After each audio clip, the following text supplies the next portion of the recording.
Good evening and welcome to the 14th meeting of fiscal year 2026 for the Milton Planning Board. At this time, I would like to now call the meeting to order and begin by introducing the members of the Planning Board and our staff this evening. Would you like to begin, Jim? Jim Davis, member. Meg Yulfield, member. Sean Fahey, member. Cheryl Tagaya, secretary. And Meredith Hall serving as chair. With us tonight, we have our staff. Avante Grady, assistant director. Liz Manning, planning director. Great, thank you, and thank you all for joining us this evening. We first have our administrative items. We do have a set of minutes from our lengthy meeting on the 29th. For approval, has everyone had a chance to look this over? You were not part, yes, correct. Yep, so I just have, sorry, I have an edit. Which one, The 29th? Oh, I'm sorry, yes, the 15th first. Okay. Do we want to do that? We'll do that in order. 29th. I was fine on the 15th. Yep. Okay, so a motion to approve the minutes for February 15th, that's as amended. as amended by Cheryl, yes. Second. All in favor? Aye. Thank you. And then our meeting minutes for January 29th. I had a few minor little typo things, but Maggie, if you wanna go, we might have the same item. Hold on, so mine was on page 4. Just under my comment about my committee. So it was the 1, 2, 3, 4th line down, where it said, she said the town would need $40 million of business. It was the $40 million of property value. I was wondering about that, but I didn't go back and check. It Okay. was $40 million of property value, approximately equivalent to 18 food centers. 18.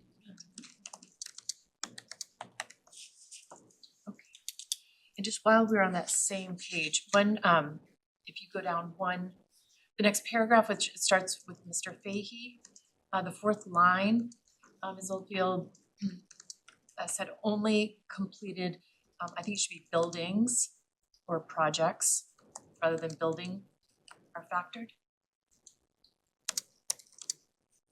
Just an S added to the Yeah. end. Mhm. And then, did you have anything else, Maggie? No. And then just on the first page, the top of the last paragraph, where it starts Ms. Manning, the second line, she says, Yeah. said, so just removing the S on that. And then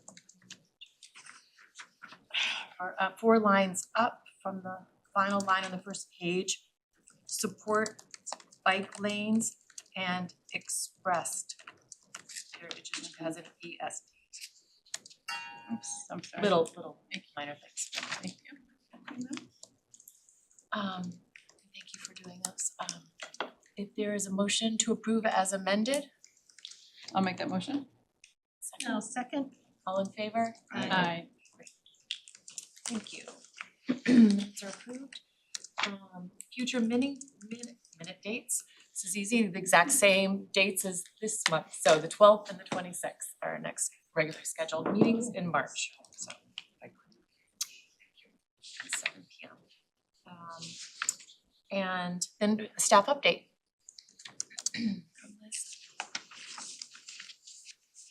Why don't you start? Yeah, so I've been working on the Eco One Stop application for the draft climate action plan. And so I met with Alex Hasha with Liz on February 10th. And so that was a nice informative meeting. We kind of went through the application, some of the questions. We got kind of some of his input about what sort of departments should be involved, in the plan moving forward. Departments like consolidated facilities, public schools, public works, So that was good insight. So I've been kind of working on his draft scope he's created for finishing up the plan and where he would like to get assistance through this application, where we're seeking 50,000 in planning grant funds. So the application deadline for that's March 20th. So I've been kind of working on revising that scope and kind of through that, our next steps are to send that over. We're thinking of working with MAPC as a consultant, so to kind of get an estimate from them. And from there, I can get more details on kind of the budget and the timeline, things I'll need for finishing up the application. So yeah. Just a question, is the Eco One Stop, that's a state grant program, is that run through like the MassWorks program, or is it a different program? Yeah, it is a state program.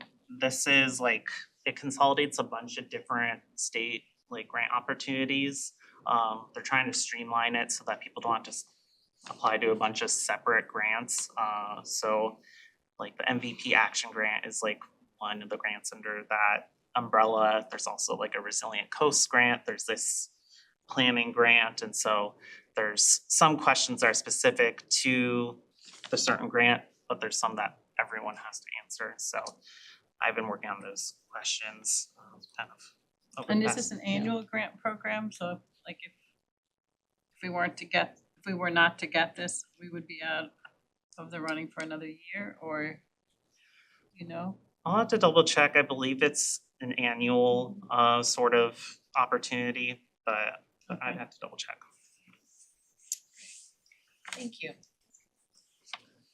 So I'll pick up, actually, I'll probably just hand it back to Avanti to update you on the open space and recreation plan. The second item on the report is about the Boston to Blue Hills project, which is on the agenda otherwise, so it probably makes sense just to wait and chat with the folks from MAPC when you're here for that agenda item.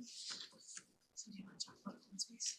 Yes, yep. So I've been working on a few different things related to the plan. So just been, again, trying to look into some of the data. I've communicated some of the information you shared with me about some of the inventory gaps to Craig, sent over some shape files related to scenic roads because Liz and I thought that would be beneficial to include in one of the maps. I have kind of sent over a couple of documents to the Conservation Commission for them to review. I've not heard back. I've reached out to them again, so hopefully I get in touch with them soon on that and they can get me some answers on some of the gaps.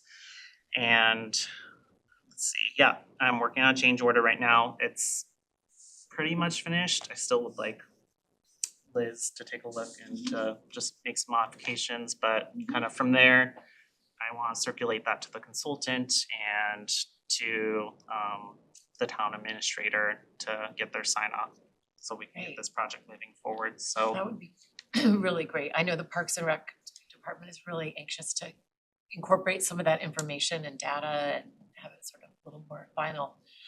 So it would be great to get the committee back together, so. yeah, absolutely. So, a question? One of our recent meetings where we approved using planning board funds to finish the project, one of the things we talked about was schedule. Did Horsley Witten commit to a schedule? I've been kind of spelling out a schedule in this like change order, so the different deadlines for some of those items that were discussed in the memo, stuff related to the engagement and kind of the inventory. So I'm hoping like once he sees it and kind of gives his approval, we can kind of have a nice established deadline where we can kind of get things, deliverables complete, and make progress towards the plan, so. So this has to be approved by the state, is that right? Ultimately, yeah, once the plan is the draft plan is complete, it is get submitted to the state. Yeah.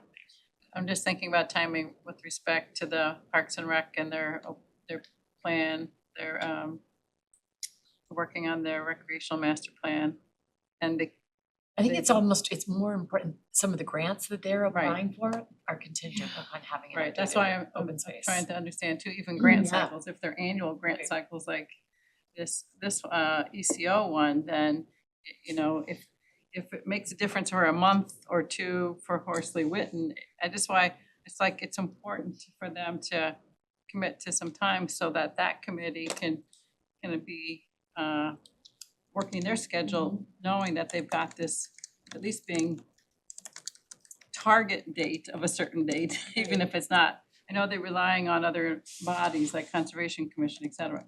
But if they could at least say, if we receive this information by this date, we can finish by this date. That helps everybody plan. I just think it's kind of out there, never having a date that is your target has led to taking a very long Well, time. hopefully he'll give feedback to the schedule that you're putting forth, so we'll have a little more. Yeah, yep, that's the goal. Yes. Good. Alright. Okay, so next item is working with the Shared Supporting Housing Office, which is that multi-town group that shares the services of the folks at Accenture. I've been working with them, having some communications with the Affordable Housing Trust as well about utilizing their services for 440 Granite Ave for the regulatory agreement there. I had a quick conversation with the owner at 440 today to try to just get connected with their consultants for their marketing agreement and the various, documents that are required for compliance with that. So getting the ball rolling with that. I think they're gonna help us as well with the final pieces of getting the two ownership units at 71 and 73 Warren Ave onto the SHI. So those are sort of the immediate tasks with that group. Still TBD exactly how we're gonna utilize them moving forward, but I'd like to be able to use them, so, because I think we can definitely use the support and the resources of their through this program. I think it can be really helpful. I'm just still trying to puzzle through exactly the best way to get the most bang for the town's buck on that one.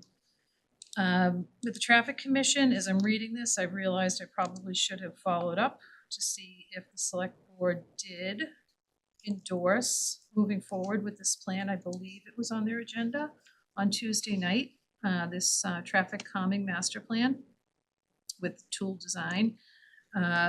So I can follow up on that unless somebody heard otherwise. My understanding was it should be moving forward.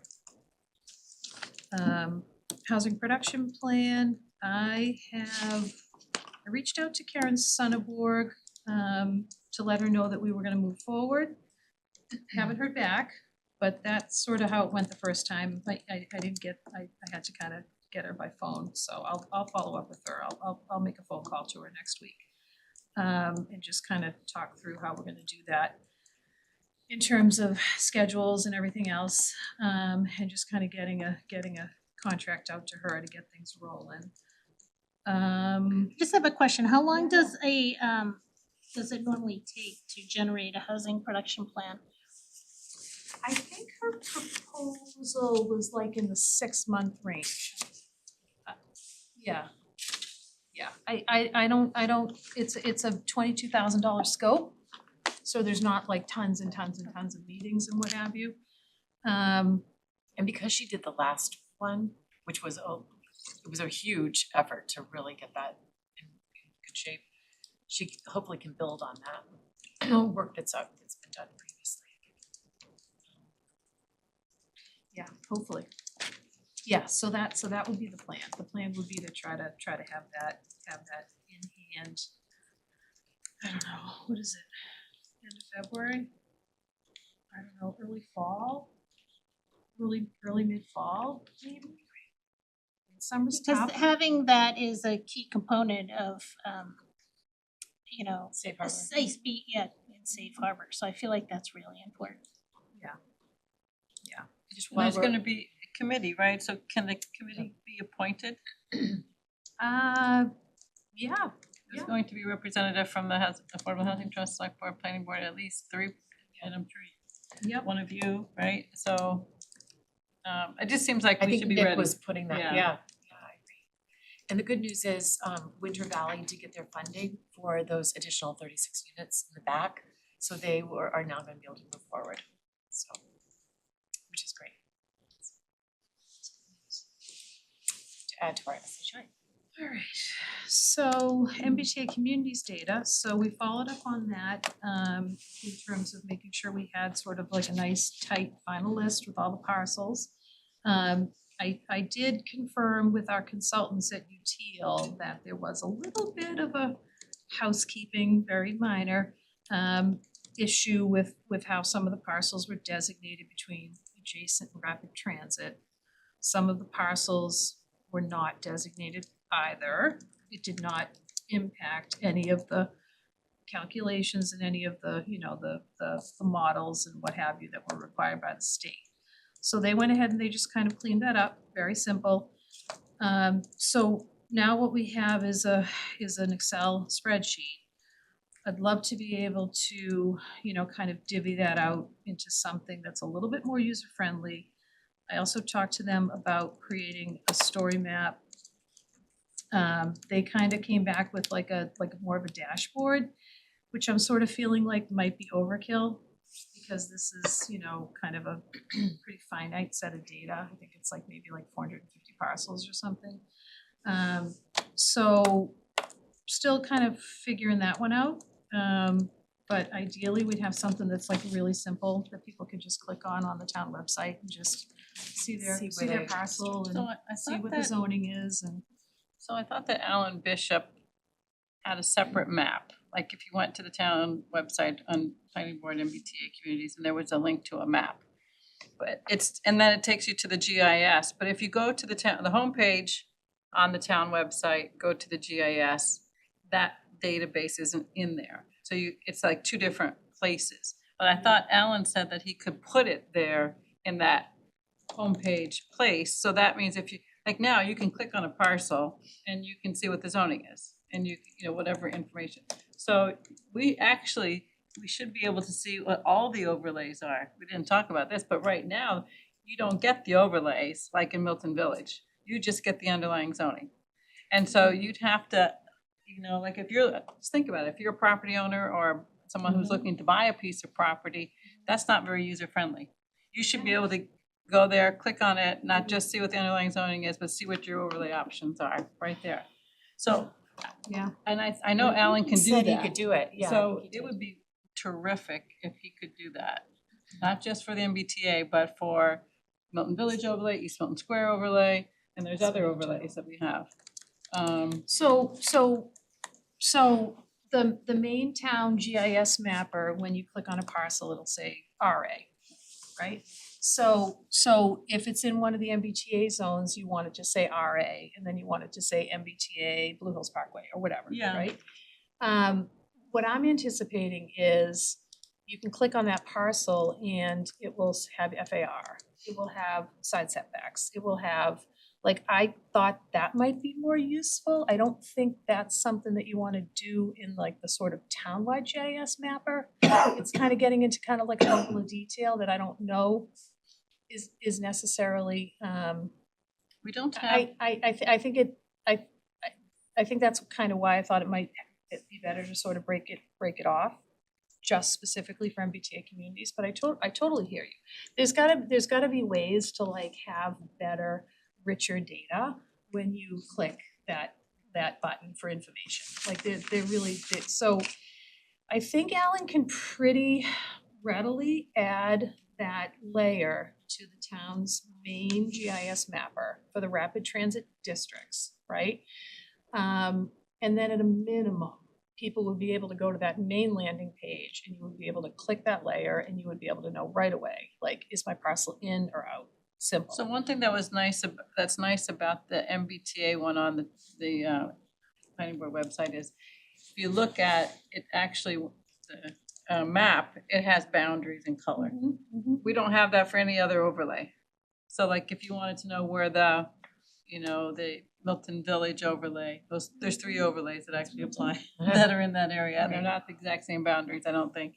But, you know, it would be useful that if you had a layer that said, show me, you know, mixed use overlay, and it would pop up that there's one in East Milton, there's one in Milton Village, or one that's like another kind of overlay, that, like, let's say memory care or assisted living, or just, it would just make it easier for all of us to use. Well, I mean, that should be like on a zoning layer. Yeah. So maybe that's another ask.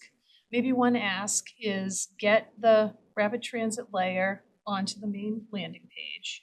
And then also let's update the zoning layer so that it has the overlays included.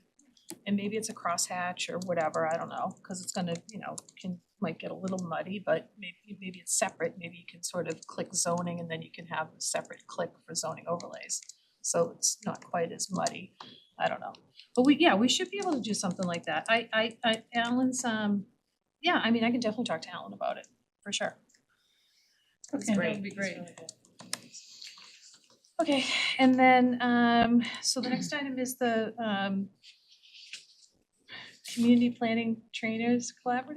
Citizen planner Citizen- training. Citizen Planner Training Collaborative, right. So that's a hyperlink. I don't know if you guys noticed that on your reports. So if you go into your document, that's a hyperlink that's gonna take you right to the registration page. We will work together to get you guys registered because there's a fee if you'd like to go. I think it is $30 maybe, something like that. And you also need to pick like a breakout session. 105. Oh, it's 105. Oh gosh, it's been a while since I've gone. It's been a long time since I've gone. So if anybody's interested in going to that, if you could let us know by March 4th. And what is the topic of that? So it's gonna be a kind of conference where there will be different sort of breakout sessions throughout the entire day. So there's kind of 3 Bigger major conference is sections. probably So there's let's see here, there's the early morning sessions where they have 8 to choose from. There's also late morning sessions. So the late morning sessions are from 11 a.m. to 12:30 p.m. The early morning sessions are from 9:15 to 10:45 a.m. And then they have one more session in the afternoon, which is from 1:30 p.m. to 3 p.m. So there's in each session 8 sort of breakouts to choose from. They have various topics, very interesting and useful stuff related to planning. So I recommend You'll if you're send those out? interested, You'll send that out to. We could send it email if you want, but it's also, the link is The link there should on- show on all the staff different- report. Perfect. breakouts you can, yeah. I've gone all the years except the COVID years where they weren't doing it in person, that since I've been on the board. And they add, some of them are basic, like Introduction to the Zoning Act or writing defensible decisions. But other things, as things are changed, they add topics. And so there's always something I found that's interesting. The other interesting thing is there's a keynote speaker at lunch, and then there's like a speaker in a continental breakfast. And you're there with hundreds of people who are on planning and zoning boards from across the state, from Western Mass to the Cape to North Shore, South Shore. So when you're sitting at the table having lunch or sitting in the sessions, you're learning from what other people in other communities are doing, which I found it's really nice and helpful and interesting. And then, there's also people who, some staff who go, but it's, I have found it to be very valuable. And I'll be going, so if anybody wants to carpool, it is out at Holy Cross, so it starts early. Yeah. And it's a Saturday, right? Saturday, yeah, it's an Yeah. all-day Yeah. affair. Yeah, it's very good. I've been. It's been several years, obviously, but it's very good. It's a lovely conference facility too. All right, and then on a similar topic, also hyperlinked on the report, is the Three Rivers Interlocal Council Legislative Breakfast, which is a week from tomorrow. And I don't have the location, but I think it's in Concord. I wanna say it's at some kind of interesting place in Concord, cause it kind of caught my eye. This apparently is a really good take. A lot of elected officials and you know, your cohorts and different communities and worth it if you've got the ability to be there on a Friday morning. So is this because we somehow are part of two different councils? We're part of MAPC and part of this one? So this is a sub-region. Sub-region, So I okay. think we are, I don't know if Milton's technically in the inner core. I think we're sort of technically in this trick, and then inner core, there's sort of, you know, crossover because we've got the border with Boston and Quincy. Okay. So we were gonna try to kind of It's on March bounce back 6th. and forth between the two sub-regions if we can. Saying it's in Canton, look the hyperlink. Am I in the wrong I thing? think it's in Concord. I feel like the event's in Concord. Paul Revere Heritage Site, Canton. Oh, Canton. Never heard of the Paul Revere Heritage Site in Canton. Okay, that might have been why I was thinking. No, Paul Revere, you think of Lexington and It Concord. has to do with Concord. That's right, I get it. Doesn't give Is a it lot of Canton? detail on Yeah, it. alright, we'll Yeah. the link, So it'll be close, Yeah, that's much Yeah. easier, yeah. March Yeah. 6th. closer, which is good. And Tabor Keely Mhm. is our representative to MAPC, and he's strongly recommended attend. You know, folks could get there. It's definitely a really good take.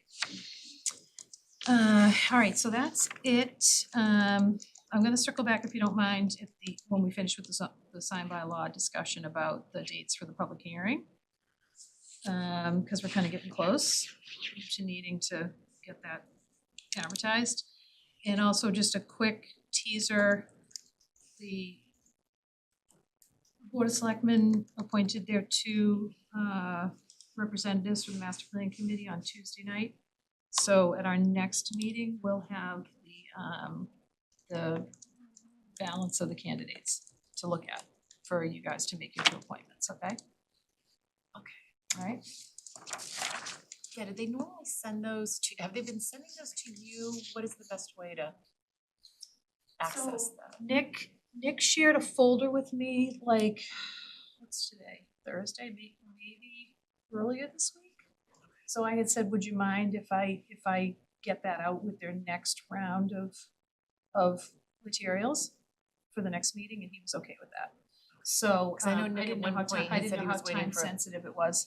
Yeah, if he was waiting for a few more people to, I feel Do we like have there's, enough I feel like there's still maybe 7 candidates left even after the selectmen made their selection. So I think there was a good group. Yeah. So I'll get that out to you guys. I think they do like a form or something? They fill out like a form? yeah, it's a volunteer form in the Yes. select board's Yeah. office, So so. select board's office. That's it. All right, then we can now move to our public comment. If there's anyone here who would like to speak or online and you'd like to come and join us, welcome. If you could just state your name and your address for the record, that would be great.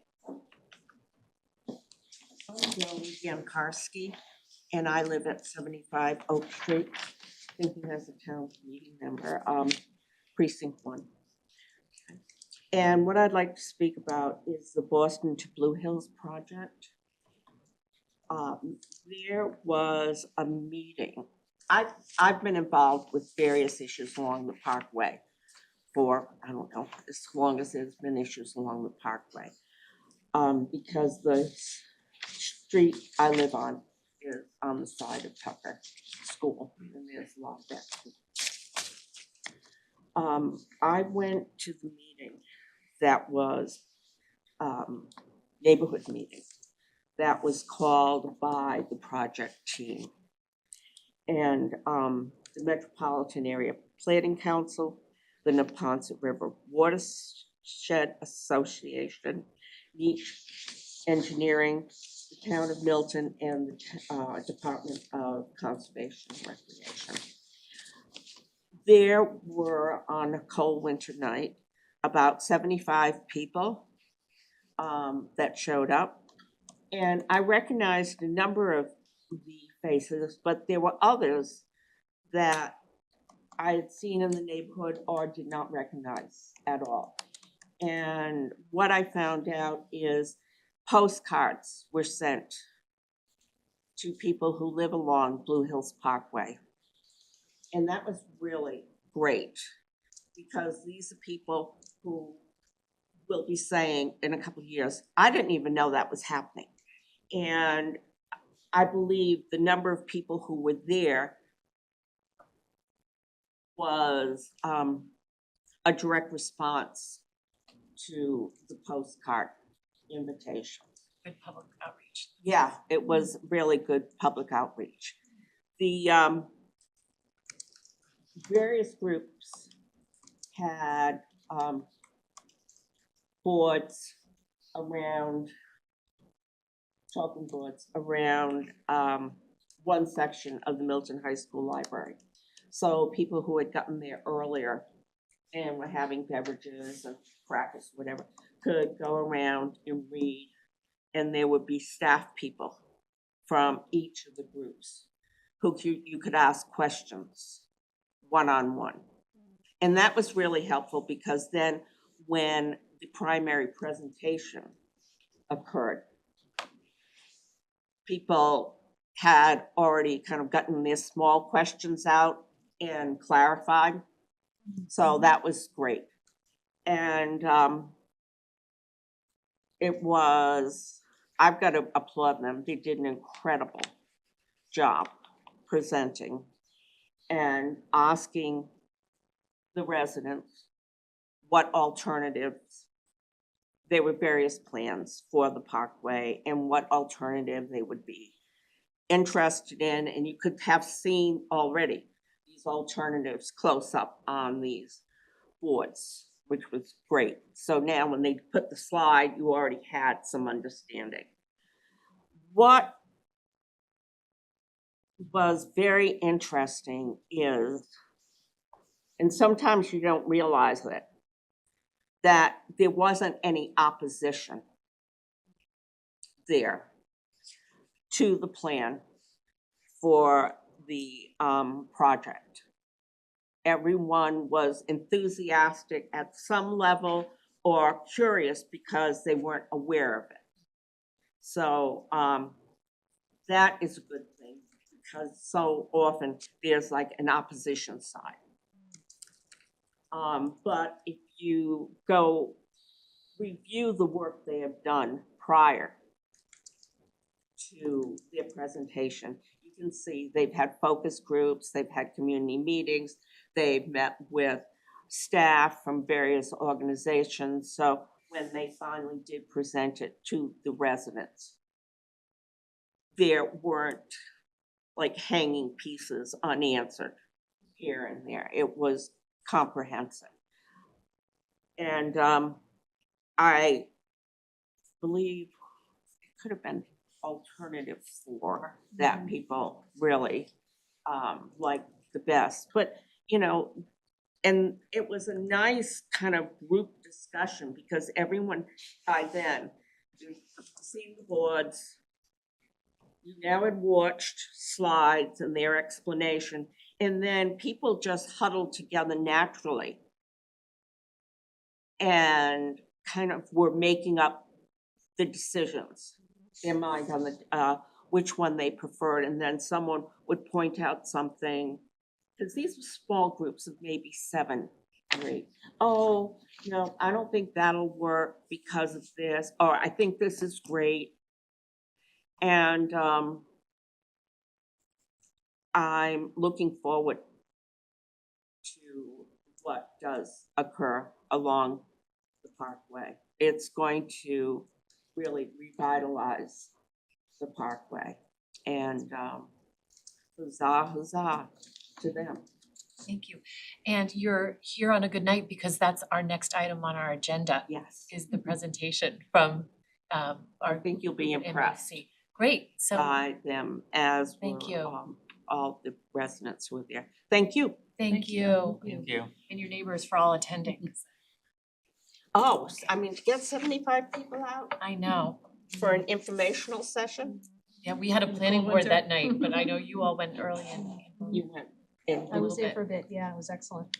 I was taking pictures, cause I was like, I really liked how they did that horseshoe with the The board. boards. Yeah, it was very, very, very well done. Yeah, it was clear that they have done similar presentations and they have the pattern down of how best to do that, which is impressive. Thank you. So with that, we can move to our agenda item number 4, Boston to Blue Hills project presentation. And we can welcome the folks from MAPC who are here tonight with us. Hi, everyone. My name is Mara Holland. I'm a senior transportation planner with Metropolitan Area Planning Council. And I really appreciate the opportunity to be here tonight, and I will hand it to my colleague Andres, who is here as well. Thanks, Maura. Hi, everyone. My name is Andre Serpli. I am the Greenway Program Director at the Neponset River Watershed Association, and we partner with MAPC on this project. Great. And I can share my screen, and if I can just get permission to do that, and then I will hand it to Andres to get us started. I think you should be able to, you should be able to, Mara. Yep. Great. Sean, I'm gonna look over your head. It's close. Turn this way. All right, can you all in the room see the presentation okay? Yes. Great. So yeah, thanks again for having us tonight. Again, we're from MAPC and NEPRA, and we've been working on the Boston to Blue Hills initiative for about the past 4 years. So tonight we just wanted to give you all an update as to what we've been working on, what the past few years have looked like, give a recap of the public meeting, and then talk about next steps. I think we can skip through this one again and just, like I said, talking about what we've been up to recently. Again, the project team is MAPC and NEPRA. I think you guys are both, I think you all are familiar with our organizations and what we do, but we're very involved in the local community, especially in Milton. And we partnered as well with Niche Engineering on this effort, as well as the town of Milton and DCR. You want to give a little, maybe a quick background, I guess, Maura? Or should we skip? Sure. If folks are not familiar either in the room or virtually, MAPC is the regional planning agency. We partner with 101 cities and towns to provide a wide variety of different planning services, including transportation, land use, public health, arts and culture, economic development, housing, etc. And we often work with Milton. And on NEPRA side, we're a nonprofit that's been around for about 50 years. We work to clean and protect the Neponset River, the surrounding tributaries and lands. At a more hyper local level in Milton, we go to all the 5th grade classes and teach the students about water conservation and stormwater pollution. We do a lot of work along the Milton Greenway and of course try to just in general create more access to green space, which includes this project connected to the Blue Hills. We work a lot with town staff and try to help the town meet their stormwater requirements through our Neponset Stormwater Partnership Program.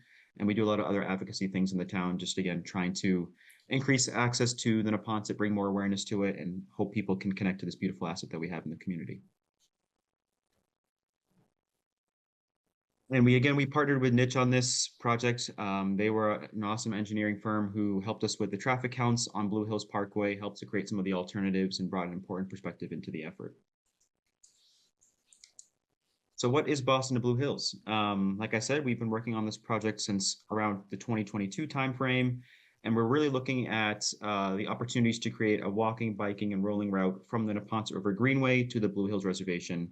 So this includes both on-street routes and off-street routes, and in some areas, maybe even a combination of both. This plan has been identified in a bunch of different other plans. I think it's important when talking about where this came about, especially when you talk to the community about why we're doing this. It's important to identify these different plans that mention this. So in MAPC's landline plan and the town of Milton's bike and pedestrian plan that MAPC actually worked with the town on a few years back. And DCR's Parkways Master Plan, Livable Streets, Emerald Network, Go Boston 2030, and the Quincy Bike and Ped Plan. All of these different plans mention goals for greater connections to the Blue Hills in this specific area that we're talking about tonight. Here's just a map that I think helps to really articulate the area that we're looking in here. In green on the top and the running kind of down to the left, that is the existing Neponset River Greenway Trail, about 9 miles long. Huge portion of that runs through the town of Milton. I think you can click on the next image. And this just shows the specific area that we're talking about tonight, which focuses on Blue Hills Parkway and a bit of Unquity Road, which we'll get into in a little while as well. And that was the area that we decided to focus on for this project. So right off the bat, when we started this in 2022, we knew that community engagement was going to be a very important piece of this effort. We have obviously a lot of local residents who live in Milton. We have folks in the Boston area, in Mattapan, Hyde Park, Dorchester, all looking to have opportunities for better access here. But in order for us to have specific data, just anecdotal data on that, we wanted to meet with community members and key stakeholders to engage with them and hear their perspectives, their stories, their own personal connections or desires to get to the Blue Hills. So right off the bat, we started with targeted outreach again to those key stakeholders, which were both in the form of one-on-one interviews and focus groups, and got a lot of great data and information and other community contacts through that effort. Shortly after meeting with those key stakeholders, we also wanted to get out a public survey because we wanted to have multiple opportunities for people to provide us with their input and with their perspective. So we were able to put out a public survey in Haitian Creole, Simplified Chinese, Spanish, and English. And we were fortunate enough through our contacts and through our outreach efforts to get over 1,000 responses from the local community through that survey, which asked questions about, where do you live? Do you have any current relationship with the Blue Hills? If so, how do you get to the Blue Hills? Are there any barriers that don't allow you to get to the Blue Hills? A variety of questions that, again, are giving us some more concrete data to refer to during this effort. We'll actually go over in a little bit some of the results of that survey so you can see more about the responses that we got. But in addition to that public survey, we also attended a handful of community events. NEPRA runs the Neponset Day every year. It's right on the corner of Dorchester and Milton, actually. And so that was one event where we had flyers and surveys for people to take and to give feedback on. We went to the Hyde Park Juneteenth event. We've gone to a bunch of Milton farmers markets and other opportunities in the town to, again, try to meet with people with where they're at and get that feedback. We, of course, did a handful of site visits. It's very important for the project team to actually understand the area on the ground that we're working in. So we were able to go and look around both with the town of Milton and with DCR staff and have those conversations on site. And then we had our first public meeting on August 1st of 2023. And then since then, I've had a series of other meetings as well to give updates to the community. I think one of my favorite parts of this project was our opportunities to actually engage with youth as well. Oftentimes, as you're all probably familiar with, when you have these planning efforts are going on, the youth are either not really interested in what's going on, or they're just not being reached out to.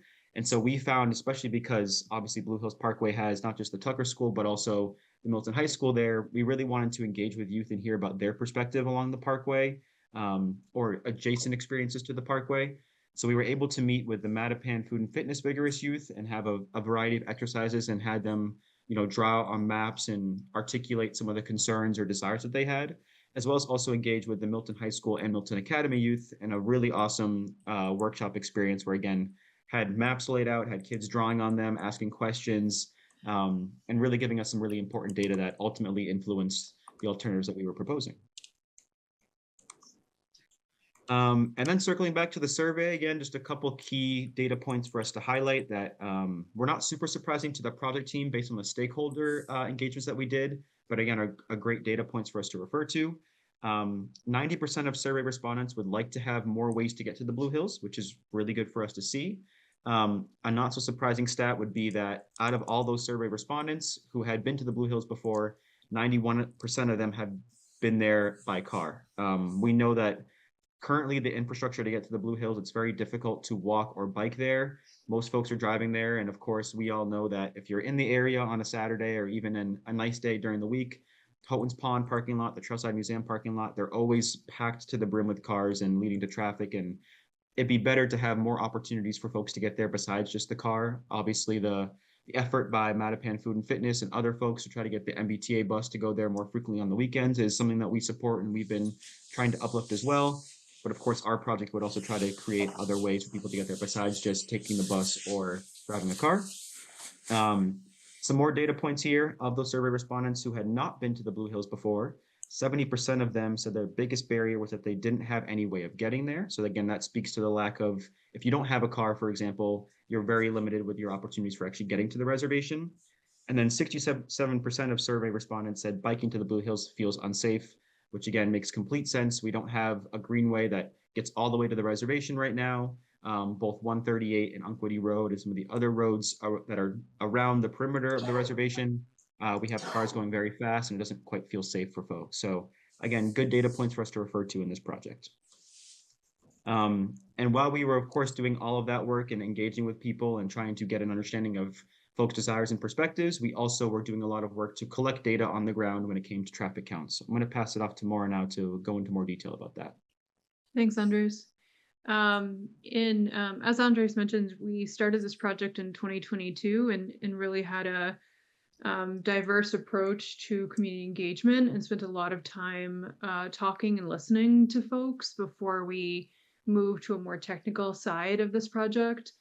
In early 2024, we hired an engineering consultant to help us do both more data collection work, data analysis, and then get into designs. And so that's what I'm going to talk to you a little bit about in the rest of this presentation. Niche went out in the spring of 2024 and collected counts of vehicles, bicyclists, and pedestrians at 3 points along Blue Hills Parkway, one of which is just north of Brook Road, which we know is a very challenging area of Blue Hills Parkway. One was just south of Brook Road, which is right around where the Tucker Elementary School is. And then one was right around where the Pine Tree Brook Trail crosses Blue Hills Parkway, which was just north of where the high school road intersects with Blue Hills Parkway. What we found was that the traffic volumes on Blue Hills Parkway are actually quite low, even at peak hours. So they collected traffic data in the morning peak and then in the afternoon peak. And what we found was that the traffic levels are actually less than half, around half and less than half of what you would consider like a normal lane capacity. And usually above 1,500 cars per hour, you want more than one lane. And as you can see, we're well below that right now. And due to that, we think it's very easy to reduce one of the northbound lanes on Blue Hills Parkway at the moment based on our traffic analysis. Many of you may have seen this graphic before. It's essentially showing how speeds affect fatality rates along roadways. So at a lower speed, people driving have a lot more ability to kind of see people around them, especially folks sort of more on the periphery that are trying to cross the roadways. And also at that lower speed, there is much less likelihood of a fatality or severe injury. But then as you get into higher speeds, such as this 40-mile-per-hour range, you're really seeing a much reduced level of visibility as well as a higher fatality and injury rate. And so as we keep that in mind, these are the speeds that we're seeing along Blue Hills Parkway at the moment. At Willoughby Road and at Oak Street near Tucker Elementary School, the speed limit is 20 miles per hour. And we're seeing speeds roughly into kind of like the 35, 40 mile per hour range. And then at Pine Tree Brook Trail, which is a little bit further south near Milton High School, the speed limit is around 35 and we're seeing speeds of around 50. You know, similar to on the southbound side of the roadway as well, we're really seeing speeds that are much higher than the posted speeds along this roadway, which is also really a high risk for fatalities and injuries along this roadway. we've also been seeing a number of crashes. So we took some crash data from the state database between January 2021 and March 2024, so roughly a 3-year period. And in that period, we saw about 20 crashes at the Brook Road intersection, and about 50 crashes when you go a little bit further south on Blue Hills Parkway. So we are seeing quite a lot of safety challenges along Blue Hills Parkway, both folks, driving very fast and actual crashes that are occurring on the roadway. And so now I'm going to get into some of our design alternatives to really think about how do we address some of these challenges that both we're seeing in our data and that Andres and I have heard from the community engagement work that we have done as well. These are really consistent themes. This is the existing condition of Blue Hills Parkway. So right now there's a going from east to west here, there's a parking lane, there's a striped bike lane, and then there's 2 travel lanes going northbound. Then there's this really beautiful median in the center with a lot of really nice healthy trees. And then going southbound, there's 1 lane, 1 driving lane, 1 striped bike lane, and then a parking lane as well. And again, just kind of reiterating, we've heard a lot of concerns around speeding, safety concerns, sort of a lack of sense of place. Like, this is actually a really gorgeous roadway, but there's not really a designated place to spend time or to kind of have some more activity with your neighbors along this route. We heard a number of comments related to kind of activating the center median. That was one of the things, especially we heard from the youth engagement that we did, and increasing safety, especially for families with children, adding crosswalks, signage, lighting, things like that, were all ideas that we've heard throughout the engagement work that we've done. And so we came up with 6 alternatives to think about how can we address some of these concerns that we've heard. And the first one is a fairly minor change. It basically just moves the bike lane next to the existing curb and then moves the parking out. So we call these parking protected bike lanes. However, this design, when you actually count up all of the driveways that intersect the roadways, as well as the intersecting roads, have 110 conflict points up and down Blue Hills Parkway, which means that's 110 essentially opportunities for more crashes to occur with people walking and biking. The next design we call Alternative 2 has a 2-way bikeway that goes along the eastbound side of the road and then reduces 1 travel lane northbound. Again, this still maintains that 110 conflict points up and down the roadway. Alternative 3 reduces parking but maintains the 2 northbound driving lanes. One thing that we've heard pretty clearly in our outreach, as well as the public meeting that we had in January, that parking, especially north of Pine Tree Brook Trail, is really important to maintain on the parkway, as there are a lot of folks, especially on the side streets, that utilize the parking on this DCR-owned roadway when there's no parking available at night on the Milton roads. Alternative 4 is the alternative that we have received really overwhelming support for and excitement around. There's been a lot of folks that have mentioned that this really does address a lot of the concerns that folks have around safety, around creating the sense of place, activating the center median, creating really this gorgeous park space that this parkway was meant to be. The center running path will go from the 110 conflict points that we were talking about on the first 3 alternatives and bring it down to 11 conflict points throughout the entire corridor. So we're really talking about a significant increase in safety and ability for people to spend time here in a much safer way. The next 2 alternatives, 5 and 6, are sort of continuing Alternative 4 further down, but changing the south side of Blue Hills Parkway to essentially create more park space, as at the moment there are no houses directly on the parkway on the south eastern side of Blue Hills Parkway, although we know that there are some roads that intersect there, including Milton High School in the neighborhood further south.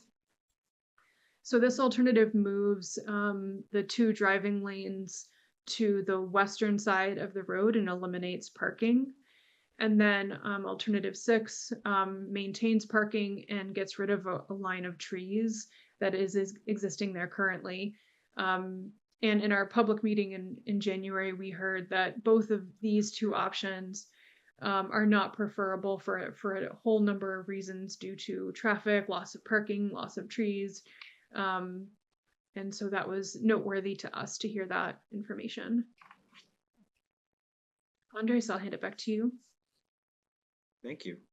And so I know you all already heard tonight from the woman who came in during the public comment period and gave kind of an overview on how this played out. And I actually remember engaging with her and hearing some short-term updates that she would like us to include in the plan, which is also very helpful to hear. But after doing all of this community engagement and spending a lot of time with DCR, getting on the same page about what the next steps are and what we can move forward to the public with, we were able to have this public meeting in January that, as the woman mentioned earlier, we really wanted to do a lot of outreach for. We engaged a lot with the local community. And something that I guess I forgot to mention even in that community engagement period was the last year we really went hyper local with our engagement and talked a lot with the Friends of the Blue Hills Parkway as well as the Friends of the Pine Tree Brook Trail and surrounding neighborhood associations, and got a lot of great feedback, had one-on-one meetings with those folks, and then used them as a great resource to kind of spread the word about this meeting and help us get the word out. So in addition to, through their contacts and through Facebook and all those fun platforms, we also did the mailing as the woman talked about earlier and made sure that everyone along the parkway got an envelope in their mailbox explaining that this meeting was happening soon with a QR code to learn more about it online before it even took place. And we were very happy to see a great turnout, again, around 75 attendees in early January at the high school. We wanted to have it be more of a workshop feel and more engaging than just folks coming in, sitting down, hearing us talk for a while, maybe answering a couple questions and then people having to disperse. We had this great setup where we had all the boards around the room. Folks could come in, look at the boards a little bit, try to, create their own opinions on what they were seeing. Then we came together as a group and we gave an update on what we've been up to and some of the data that Mara was already providing earlier tonight. And then from there, again, we broke out into smaller groups and had folks, gave folks the opportunity to come up to us, ask us questions, tell us about their own personal experiences, highlight things that they liked or did not like from what we mentioned. And I think one of the key activities that we allowed folks to do that maybe Mara, you can go to the next slide and it shows this, is that we wanted folks to give us feedback in a variety of different ways. Please, take a sticky note and put it on any of the boards and, write out your thoughts or whether that's positive or negative. But also we gave folks both green and red dots to put on the 6 different alternatives, which again are another way that we can collect data. And as you can see here, alternative 4 had an overwhelming amount of support and only had 2 red dots on it, while the other alternatives were all closer to maybe a 50-50 split, or in some cases even more folks saying, no, we don't like that compared to folks actually supporting it. So in addition to obviously having the dots and visually being able to understand what folks were excited about or had concerns about, we also again had all this great written down data on the sticky notes and in other forms that folks could provide it to us with that night. And it allowed us just to get, again, one additional final piece of community engagement that we can include in the feasibility study and make sure that's memorialized in the effort that we're hoping to complete in the near future. Thanks, Andres. And a little bit about next steps for this project. As we had mentioned, we've been working on this for about 4 years so far. And our January public meeting, we were hoping to get consensus on a final design that we could move forward in our feasibility study. And we did get that from the public that attended in January, as well as a lot of our public one-on-one conversations that we had in the fall with folks. We've been spending this month looking at the public feedback that we received. As Andres mentioned, we had written feedback, we had the dot voting exercise, and we've received a few emails as well from folks with some additional information. Now we're working on finalizing the feasibility study. We're actually doing 2 different feasibility studies One is going to be specifically focused on Blue Hills Parkway, and then the second one will focus on the reservation roads, including Unquity, Chickataba, and Hillside, to really be able to bring people all the way to Houghton's Pond and the other really great opportunities that exist within the Blue Hills Reservation. And then later this spring and summer, we're hoping to discuss the next phase of this project with DCR. I may not have mentioned this, but DCR owns all of these roadways, and although they are within Milton, DCR is responsible for the redesign of these roadways, and so we've been working collaboratively with them for the last 4 years as well, and we hope to continue to work with them to move this project forward. And that is on my slide, so I will stop sharing, and we are happy to take any questions that folks may have. Thank you, yes. Cheryl and Thank then you. Sean? Yeah, thank you so much. I really appreciate the presentation and your work on this. And I think we all spoke at our last meeting about agreeing with the other residents on alternative 4. But as one who rides the parkway to get to the Neponset Trail, I find the area, from Brook to the trail, or to the river, to the bridge, the dicey part, and you ride by the white bicycle. It's a reminder of the person who was killed there on her bike. What's your planning for that section? Where does that, because that's so important, to get to make that connection. If we can just only between Brook Road and Canton Avenue is it's nice, but it's that connection. Even if getting beyond, to the Blue Hills is another thing, but just to get to the Neponset River, once you get there, you can go quite a distance without having to be on the road. Absolutely. I've been referring to that space north of Brook Road as a figure 8 intersection. It is an incredibly challenging intersection for anyone that utilizes that area, whether you're driving, walking, biking, scootering, any opportunity to try to use that space is very challenging. From the information that I can find online, that is a mixture of ownership between DCR and MassDOT, and we have been in touch with both of those organizations. We feel like because that is such a challenging area that it really needs its own engineering analysis beyond what this project can do, since we are just working on a feasibility study really to look at design options. That one needs a really detailed engineering analysis beyond what we're able to do. And we've been in touch, like I said, both with MassDOT and DCR, and we hope that that could have some priority in it, because you all may know that DCR hired Niche to do an analysis of Brush Hill Road, thinking about adding walking and biking accommodations there that would intersect with that figure 8. MassDOT is also doing some work on 138, and eventually, I think in the next few years, they're hoping to have walking and biking accommodations on 138, which intersects that figure 8. And then with our project that intersects at the bottom, and then in the Milton bike plan, we also put in improvements to Brook Road.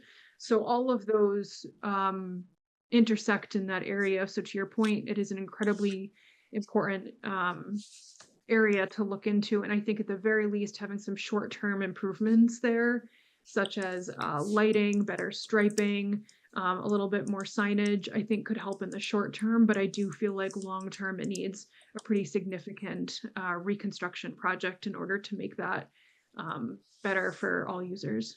So is there something that we can do as a town to help advocate for that engineering work to be done there? To piggyback on this, to really have this work well, that really needs to advance as well, sort of like on a parallel path? Yeah, I think it would be great to talk about that a little bit more. I think in the near term, I think a written letter from the town of Milton would be really fantastic. Like I said, I think DCR owns most of that figure 8, and MassDOT owns the part from 138 that just sort of intersects at the bottom. And I'll also mention that at the state level right now in the statewide budget, the governor has proposed 200 million for parkways in the chapter 90 bill, and that is a huge opportunity for us to think about how we can utilize some of those funds for Blue Hills Parkway.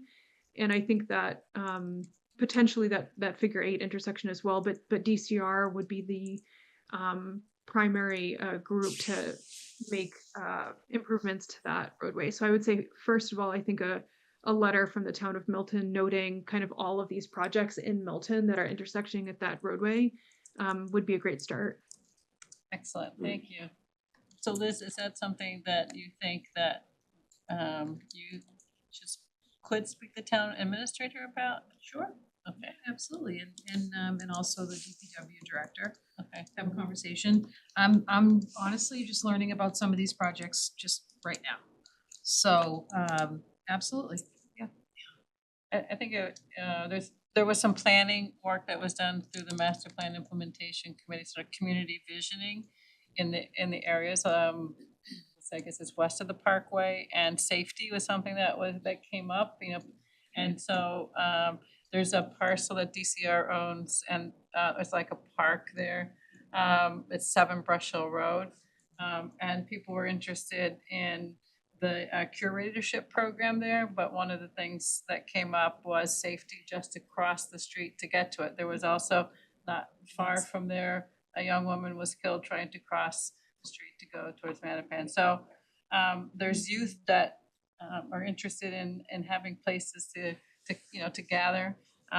So I really do think if we can help in any way as a town to push for action on these plans, because some of the plans have been around for a bit. I think like the Blue Hill Ave one or the State Roadway one, and I don't claim to be an expert on how those decisions get made and when the funding cycles happen. But I know I saw that plan years ago. So I'd love to have our board work with whomever else in town and with MAPC and NEPRA to push for these improvements. Sean, you had. Sure, yeah, I have, first, Laura, thank you to you and Andres, great presentation. And pretty concise too. I'm so glad we landed, I was not in the last meeting, but I thought alternative 4 was great. When I reviewed the information that Liz had sent out to us for the meeting. So I think it's excellent. Do we know what the cost of the project is? Is there an approximate cost? Our engineering consultant is working on that now, and that will be included in the feasibility study, which will be done this spring, so we'll know very soon. Okay, and 100% of the funding is anticipated to come through some state allocated monies for greenways? We don't know that yet. That would be kind of the next phase of the project, is to figure out where the funding would come from. I will say that it's a huge opportunity if this the Chapter 90 bill goes through at the state level as funded, that this $200 million allocated towards parkways would be a really fabulous opportunity that we would be able to tap into. Yeah. Okay, and typically, how does that work? If some of these projects funded 100% through those available funds? I'd say for a lot of transportation projects, they're funded in multiple ways. And it kind of depends on a variety of different factors. I think I'd say in general, the funding challenges that we're seeing at the state are anticipated to continue. However, from a transportation perspective, we have been very lucky at the state level to have many opportunities for transportation funding in many different ways. And at our Boston MPO, they are really fabulous partners for us as well. And so I think that funding is definitely something that we can work on with DCR and the town of Milton. Yeah, it's a great project, but funding it is really the key. If the money isn't there. Yeah, to add to that, I think in order to really get the funding, we need to show that it's a priority for all the key stakeholders who are involved. I mean, we've didn't mention it earlier, but we also met with all the elected officials and Representative Wells and Senator Driscoll and Rep. Fluker Reed, like we met with these folks to really explain what we're trying to do here and see if they also agreed that it was a priority, and they also all supported the effort that we're working on here. So we really do think that it's going to take the collective group here, not just the project team, but also the elected officials and of course the select board and key folks who live along the parkway as well to show DCR that they want to see this actually happen. We don't want to see this great feasibility study set on a shelf for multiple years. We really want to see if we can get funding and show it that it can be one of the priorities in DCR's Greenway and Parkways projects in the coming years. So I really do think it's going to take a team effort. And of course, we'll continue to reach out to you all with ways that we can work together to show DCR that there's a lot of support for this. Well, I think one of the keys, Andres, to that is to be able to emphasize how this is beneficial to the adjacent community of Boston and Mattapan. And I think it was Maggie some time ago that talked about the history of the Parkway and how the Parkway was really the gateway to the Blue Hills for the city. So, you know, we need to make sure that this isn't, you know, the emphasis isn't what it does for Milton and the people that live in Milton, but the emphasis of what it creates so that, you know, the adjacent community can benefit as well. That I think is really, you know, part of the opportunity here that we have to capitalize on. So just my point of view anyway. Yeah. Couldn't agree more. Couldn't agree more. And the city is working on a redesign for the Blue Hill Avenue from Mattapan Square going north. So having bike lanes there too, protected bus lanes. And so this would be a continuation of being able to go north and south in a safer bike lane scenario. And we had the Community Preservation Committee, even in Randolph, you know, they're looking at how to get people safely from Randolph through Milton into Boston and bike lanes as well. So that connectivity, which you were talking about in one of your early slides, I think is really one of the strong reasons why state funding, you know, so it does serve many communities, north and south. Yeah, definitely. I had a few more questions I just want to run by it, but to that point, I think this is the safest style of biking that is created. I personally am not a fan of biking in between traffic and parked cars. I honestly think that's just it's quite dangerous. So I think it's terrific. Now, it looks like we're taking a full lane and adding that full lane, right? We're taking 12 feet, which is, we're reducing the northbound side to one driving lane. Am I right? In alternative 4, yes. Yeah. Okay, so that means we leave the median intact. We don't touch the median, it doesn't get disturbed at all. We actually add to the median by creating this area that becomes the travel lane, and that becomes landscaped as well. Yes, and we'd be adding a row of trees as well. Yeah, that's awesome.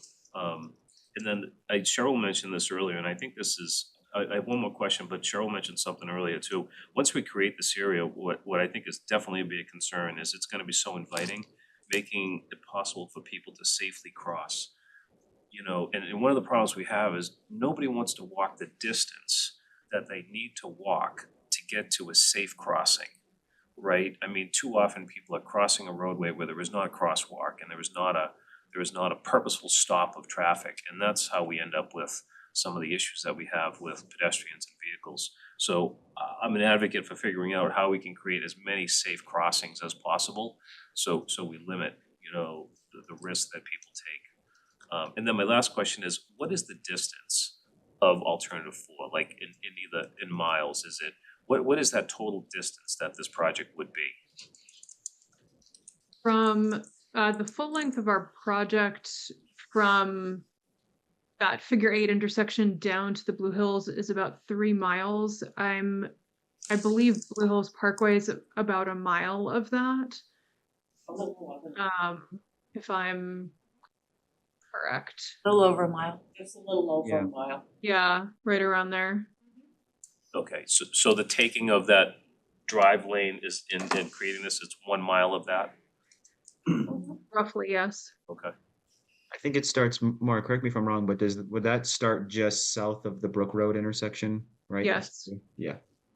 And And I I- guess, like I said, I'm sorry, go ahead.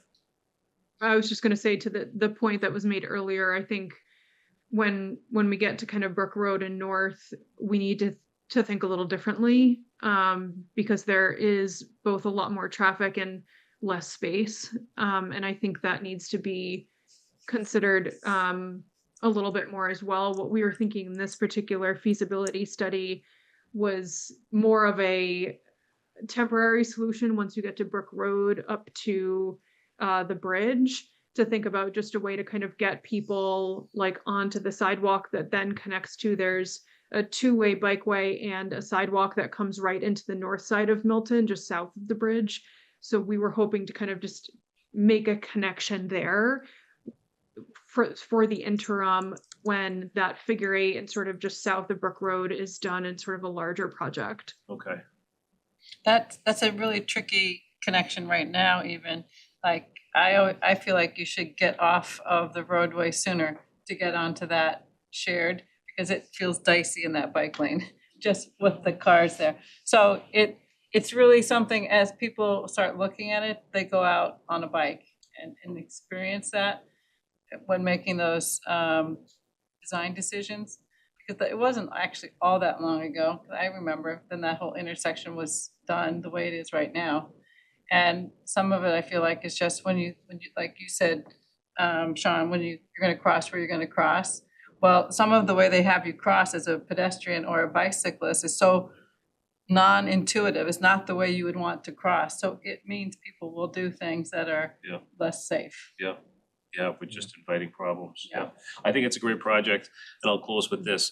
Even if we only get a mile of that done, well, we try to accomplish the rest to get into the Blue Hills. We've created a mile of a beautiful park and a beautiful sanctuary that everybody can use. And there will be people, much like you see on Com Ave in Boston, people just go out and sit on the benches and enjoy, the area that's been created. So it's not just a travel way that's gonna be created. It is gonna be a beautiful sanctuary for people to use. I love it. I think it's a One great thing- project. Sorry, so Sean, making that point about sitting there, I just wanted to highlight, because I don't know if you have that in your studies, there are a couple of senior housing developments right at the end of Canton Ave, at the end of the parkway at Canton Ave. And having people be able to get to this safely from those places. There, years ago when we were looking at the Ice House property and the, I'm forgetting the name of the development there right now, on Canton Avenue, on the Parkway. Sorry? Home Inc., yeah. People there wanted to be able to walk to something at the Ice House, to meet up with their neighbors, to grab a coffee or something. And so that, there's no crossing there Yeah. either. And there is a small commercial space. I don't know what's going to go into it yet, but there's still these, I think your point about not having, like we talked about not having crossing places. If you think about from Canton Ave, how far down you have to go before there's a place that you can actually cross safely. It's very long distance, and then there are users there who aren't able to get out to that green space. Yeah, I'd advocate if you guys drive over to Southie, I go over there, Fairmount, and you go along by the beach, and they have installed those flashing stop signs, and sometimes it's hard to recognize that you need to stop, that there's somebody standing there, but something like that, so we can create opportunities for people to cross would be a really, really good idea. And then I promise it's my last comment, setting them up with plenty of benches. So people can't, so it's not just for people that walk. Not everybody can walk and ride and run and do all those things, but, people would just love to enjoy it and be out there on a beautiful day and have a bench to sit on. So I'm an advocate for creating plenty of seating. And as you said, whether it's Home Inc. or even further down the road, is it Unkety House all the way down the end? It's Unkety, Yeah, but that's true. giving people a chance to get out of their residences and enjoy the outside. Thank you. One last thing I'm gonna mention now, I think, looking at this, I was in a European city, was Copenhagen in the fall, and there was this roadway like this where there's a green space in the middle. There was a small playground, there was a bocce court, there were benches, and so there were, not just a green space and place to sit, and it was probably not even as big as us, but there was a lot of activity, so, all different ages were using it. So that's another thing to think about, whether there's at some point some opportunity for other than passive in there. We don't in the have green space. anything in Milton that's a mile long, that's 40 feet wide. Yeah. This ultimately would probably be one of the biggest parks in Milton if you wanna look at it that way. Yeah, great, love it. It's a great point. Yeah, absolutely. If I could take a couple more minutes, I'd love to talk about the crossings, and the kind of spending time just for maybe 2 minutes. Sure. Mhm. I'll just say all of that is very consistent with what we've been hearing in a lot of our community engagement work as well. Although we're not showing it yet in some of these cross sections that we showed you, we do plan to recommend a number of different crossings throughout the parkway. One of the crossings in particular that we really want to enhance is the Pine Tree Brook Trail crossing. On our first site visit a few years ago, we didn't even realize there was this gorgeous trail that crossed Blue Hills Parkway until Tim took us down there. And there's really, up until very recently, there has been no signage there. There's no accessible way to get across. There's really no way to even tell that this trail is there. And it is such an incredible asset that connects multiple communities as well as the high school. And so that is something we've heard from folks and want to make sure that we incorporate into this project. And having a sense of place is absolutely in line with a lot of what we have heard as well, and thinking about, not just folks traveling through it, but being able to just spend time on it. Maybe we heard at the public meeting in January, someone mentioned like having maybe like outdoor exercise equipment in this sort of linear park that we would create, and having benches and places where parents could teach their kids to ride a bike, or people could walk their dogs and things like that. And I think there's a really huge opportunity to create a really incredible community space with this, in addition to a much safer and more enjoyable transportation corridor. Thank you. Great. So so I'm a huge advocate of getting rid of and eliminating impervious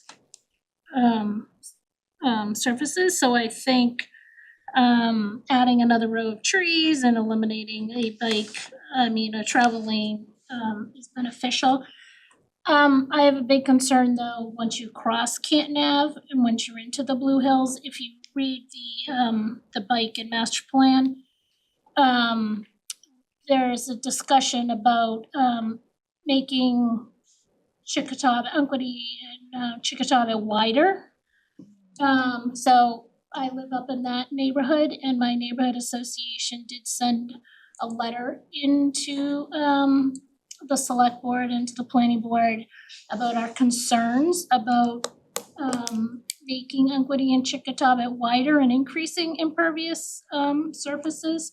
So we would not support any project that would increase that area going into the reservation.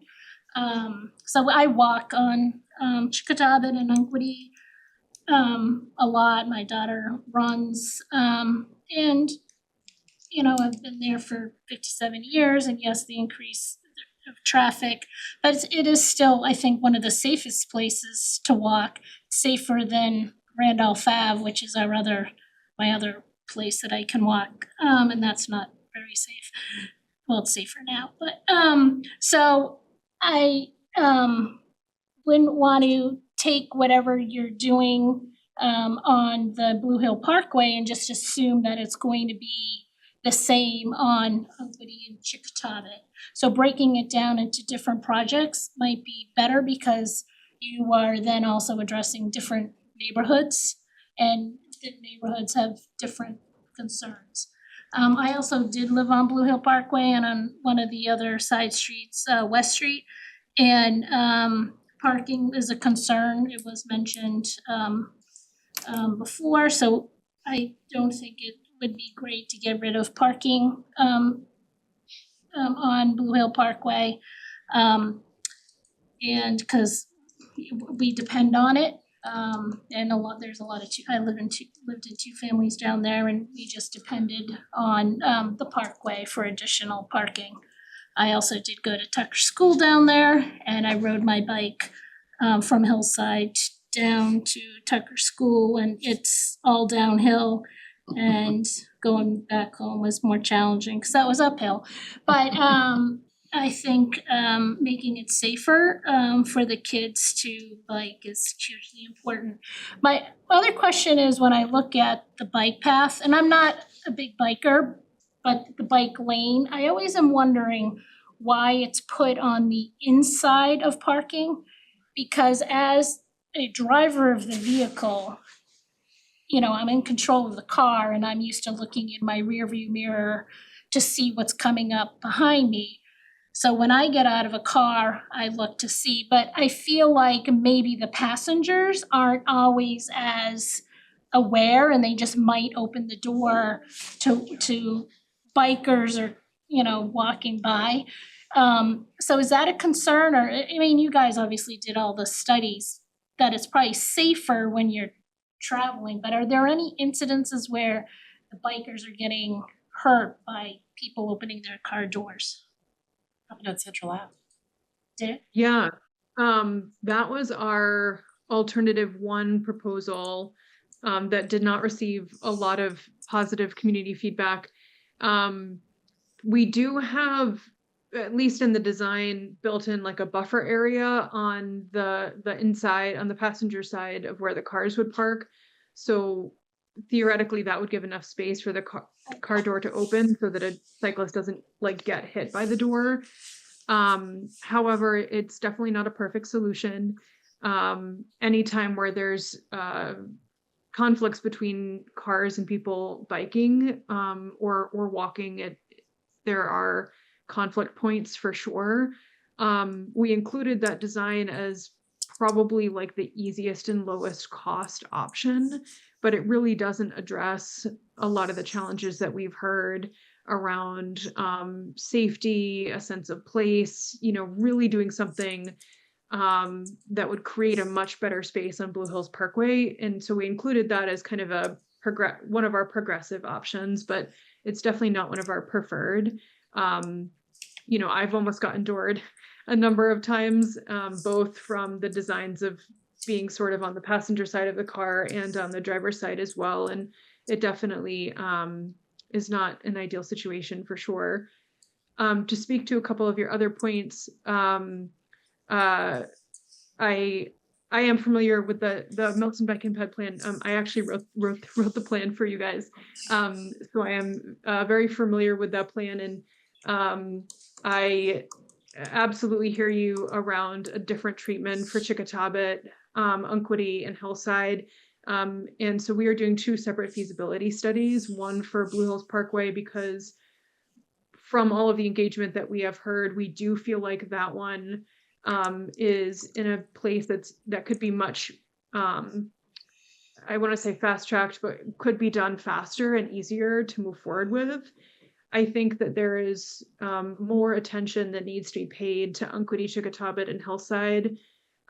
We did, one of our original thoughts on Unquity was widening the roadway, which we wrote in the Milton Bike and Ped plan.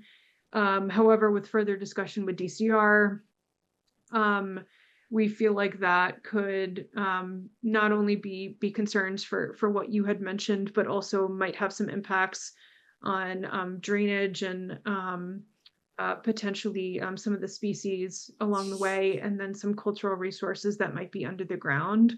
And so we have been working with DCR on some potential alternatives to think about how to create a safer space into the parkway that would not widen the roadway at all.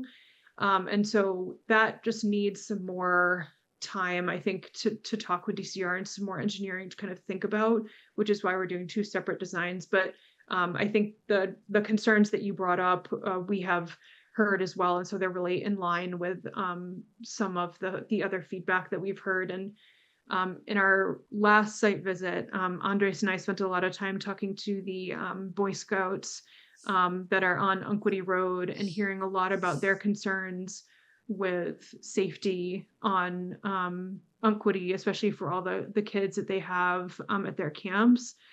And we're really supportive of thinking about improving safety on Unquity, slowing traffic down, thinking about how to create some type of a safe space for people to walk and bike, addressing some of the parking issues.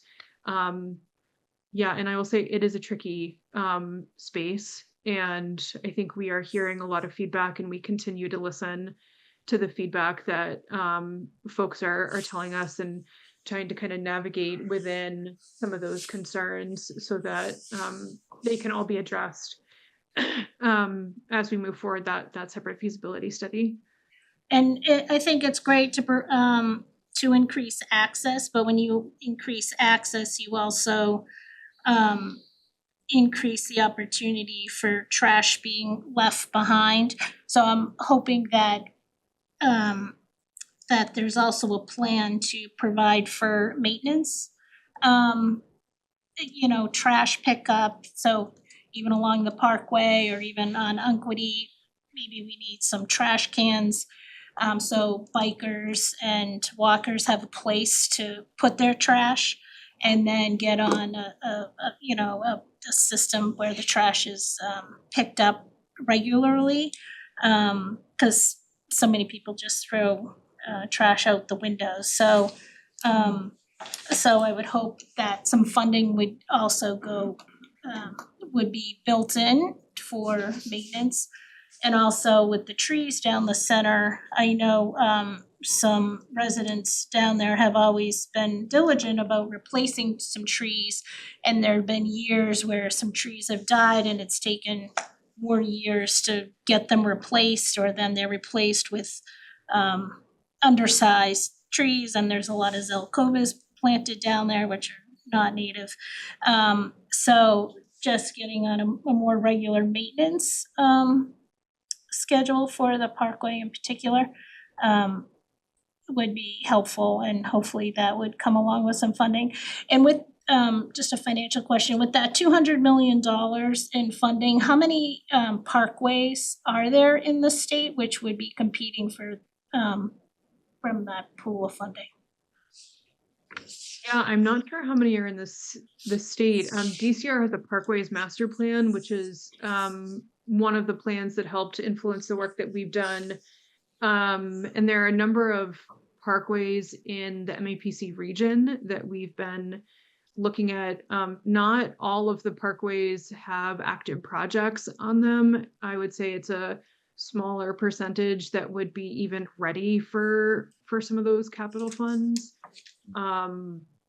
So it wouldn't be like across, every one of the parkways. I'd say ours would probably be a candidate because we will have finished a feasibility study, which is usually the first step you want to do to be able to get into 10%, 25%, 50% design. But I couldn't tell you how many parkways are at the stage where they could apply for capital funds at the moment. But I could ask DCR that question. Jim? I think the barrier to success is gonna be money. Yeah. Yeah. That's gonna be it, and we have plenty of our own financial issues in town already. So our taxpayers are looking to us to make good decisions, but it's a great project. Yeah. We just And the need, timing might be good. we just need MAPC to be exceptional as salespeople and pitch this in such a great way that we get 100% funding. I think the safety.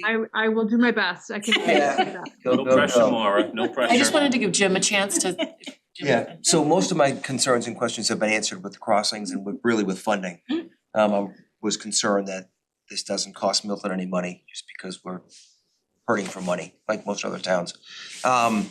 And I am a proponent of alternate 4, I think it's great. And one of my questions that I wrote down, Maggie hit on, which was the, parking protected bike lane. They're new to me, I have a hard time with those, and I really feel, and I have not done any kind of study or have any kind of stats to back it up, that the damage to somebody getting doored is pretty high. I mean, I don't know what it would take to just switch that to the street side. That would be my only sort of constructive criticism. Other than that, I have a question about south of Canton Ave. Is the goal to have a bike lane and a walking lane all the way to the Trailside Museum, or do we hit the first trailhead and stop? Like, I'm just wondering where it ends. The overall plan. In our in that feasibility study that we are working on, we are tentatively hoping to do some type of like side path that does not add any pavement, but narrows the driving lanes a bit to one side. One of the ways that one really effective way to calm traffic is to narrow driving lanes.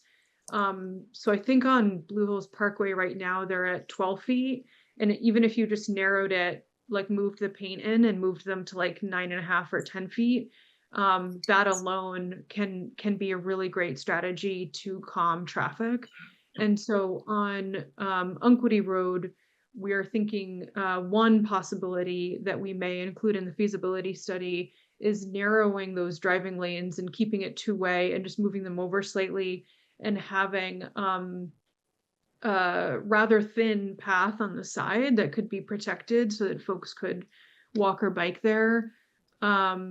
It's not ideal, and we're still kind of exploring some options, but we would expect that it would go from Canton Avenue all the way onto Hillside to the Houghton's Pond parking area is the end of our study area on the sort of southwestern side. And then we're still considering what we could do on Chickatobit that would go up to Route 28.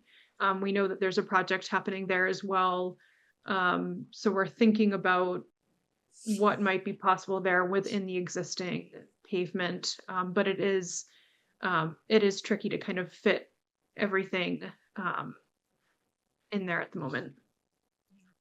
Maura, if you did pitch that in your feasibility study, would you use like a vertical barrier so that traffic and walkers and riders could be separated? You know, you're probably familiar with what was done on Randolph Ave and those, what do you call those vertical Bollards, like bollards, you know, flexible they're bollards. flexible, but you know that I travel Unquity quite a bit. That's a dangerous road. And it's very difficult to walk that roadway and feel safe if you're walking. And if you don't put something vertical to help people distinguish what is the roadway and what's not the roadway, you know. I know it's a long distance and it's a lot of those vertical flexible bollards, but They you just could get save maybe lives. knocked over. Pardon me? Do they? Yeah, if you Do look they? at Quincy and some of the areas. Really? They haven't gotten hit, you Yeah. know. Yeah, On all I that, but do- as someone who has spent a lot of time biking on Unquity, I feel very strongly that if we were to do a side path on Unquity on the existing pavement, that there would need to be some significant separation there. We've also talked about putting this side path on the eastern side or the western side, and having it on the eastern side, I think, can be more challenging because that's where the cars are going downhill and pretty like going quite a bit faster. But having the path on the western side is where cars are going uphill, so it does create a little bit more of an aspect of safety because you're next to sort of the slower moving vehicles. But I think there would absolutely have to be some level of separation. I think the challenge again is the total amount of space that we have. I think we averaged, when we went out and measured, I think the average is about 32 feet of width throughout Unquity. And then when you add in, you know, 2 10-foot driving lanes, and then you need buffer space on either side, and then you think about some type of a separation, it really narrows the possibilities. So that's kind of where our challenge is existing now, which is why we're doing 2 separate feasibility studies, because we feel like Blue Hills Parkway really just has so much support, has so much width to work with, that we feel like that one has possibility to kind of move forward faster with both community support and the funding that I'm going to find. But Unquity, Chickatobit, and Hillside really need, I think, some more work. Maura, you get that 100% funded, we're gonna put your name on one of those benches out there. I just This is wanted being to, recorded, right? Yes, of course it is. and I just wanted to say, this is such an excellent project. This was really going back to the turn of the century where Olmsted really had the vision of the emerald necklace coming out of the city, being able to access the Blue Hills, really ending, Franklin Park coming up through that area. And being such a historic continuation of this. Obviously, Charles Eliot designed the parkway. The parkway in Milton is very historic as well. I'm assuming you would continue with keeping the historic feel, the granite curbing, when you increase to continue the project as you have it. Obviously sidewalk repairs for safety need to be done in that area. The tree plantings, which have been great, that's been something some residents in Milton have been working with DCR to really, there was a great loss of trees, to have those all replaced to create a wonderful shade and canopy. But the other thing that would be really nice, and I know when they had done in Mattapan, the Blue Hills Parkway, is if they could bury utility lines and have historic lighting along that way, that would really give it a sense of, wow, this is really special, because it's so beautiful right now as it is. But if you buried those utility lines, had historic lighting, everything that you've been talking about doing, continuing the granite curbing, it would really draw people and really be inviting for those coming out of the city or, traveling in that area safely to really enjoy it as a sense of place. So I would love to see that as incorporated as part of the project. But I think this is really a continuation of Olmsted's vision of what was wanted to be, to connect the Blue Hills and Boston. So thank you for your work on this and whatever we can do to support the project. Yes, sure, go. During the meeting was the sidewalks, which you just mentioned, because many of the sidewalks along the parkway are broken, uneven, who would be responsible for replacing the sidewalks? Is that I think DCR that's or is DC. that the town? DCR, yeah. That would be DCR. Because many people wanted that piece incorporated because they feel like if they have a stroller, Right. they can't It's all can't go part of down the safety sidewalk. and ADA accessibility and it just Yeah, goes to. I mean, it isn't, and now with the new variety store up the street, if someone has a rollator Mhm. or something like that, there's, You want it to be safe and easy to Yeah. access. it's very difficult, so Perfect. that would be nice to couple that in with the plan. Anything else? And Liz, did you have anything? No.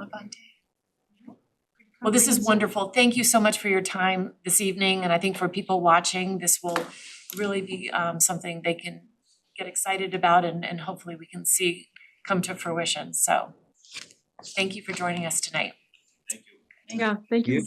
Thank you all for having us. We really appreciate the opportunity to talk to you and again, hear more feedback. I think this is really fabulous for us, and we would really love to partner with you on moving this forward. I think the idea of, utilities and the curbing, kind of those details, I think it would be really fabulous to work in partnership with the town of Milton when we're getting further into the design process to understand how those important details can be incorporated too.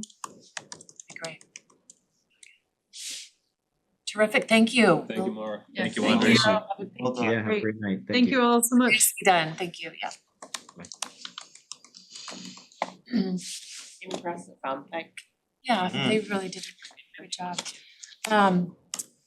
Great, so now we can move to item number 5, which is our sign bylaw zoning amendment, which we have been working on for the last 2 years. Hopefully we can get it moved forward. And we have Carolyn with us, which is great, our town council, and I think John Zikowitz was going to join us on Zoom, if we can invite John in And Kathleen O'Donnell. and Kathleen O'Donnell, yes. I've got extra sets, hard copies if anyone's interested. I'll take one if you don't mind. Liz.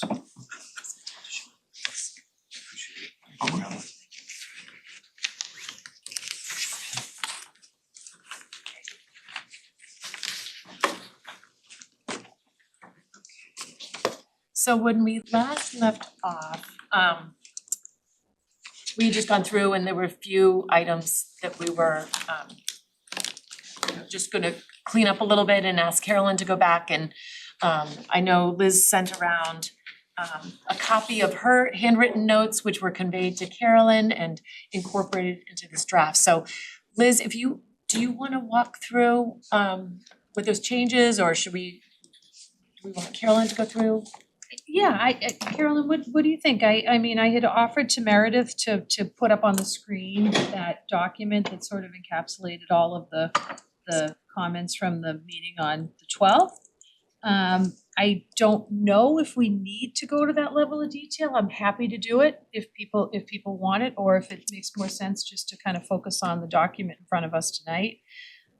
We could do that and go through, cause I think you color coded where those changes were, so maybe that would make sense. Yeah, I mean, but I'll do it, I'll handle it however people think it will be most efficient. Does anyone Let's just focus on this. I think Focus on the Get it done. doc in front of us tonight. Yeah. Sure, okay.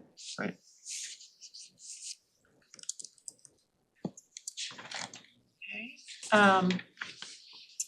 so on page 1. Make sure it's the to date. Yeah, the draft February 12th, does it say February 12th at the top? Is that the one you gave us? We got February 19th. We're 19. You know, I think let me see, hold on. Yellow one. Oh, I'm sorry, I've got I next do one. have it. You got it? Sorry. Okay, great. I just have many copies of different drafts. Okay, so on the 19th, any questions on page 1 on this? We go through that way. There were no changes on page 2 that were made.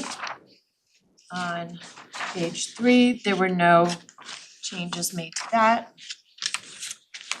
The bottom of page 4, number 15, we had discussed the changing it to 6 square feet in area. 15, that was the only item there. There was nothing on page 5.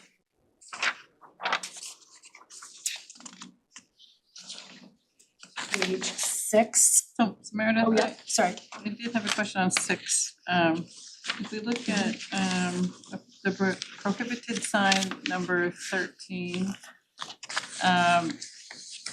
it says LED price signs, but it's prohibited. And then we have on page 9, under special permit waiver and variance, B1B, C rather, LED price signs at fuel service stations in the business districts. So do we need to clarify that LED price signs that are prohibited are those that are not associated with gas stations? Yeah, Carolyn, what are your thoughts on that? But this was something where we realized it's with gas stations, we wanted to be more flexible and allow them there, but we just didn't want LED price signs in all of our. Right, but I'm just This is so- wondering whether it's so broad under prohibited, it doesn't even reference the gas station, or is it sufficient that it says it on page 9? That you can get that by special permit if you're a gas. What are your if you're a gas thoughts station. on that, Carolyn? Do you? Thank you. So good evening, everyone. And for the record, Carolyn Murray from KP Law, and special hello out there to Kathleen O'Donnell, my former colleague. I certainly can see where you might feel more comfortable if under prohibited signs, we could certainly say, after LED price signs, we could say, except as otherwise allowed by special permit under section 9. Yeah. We could do that. That would cover it. Okay.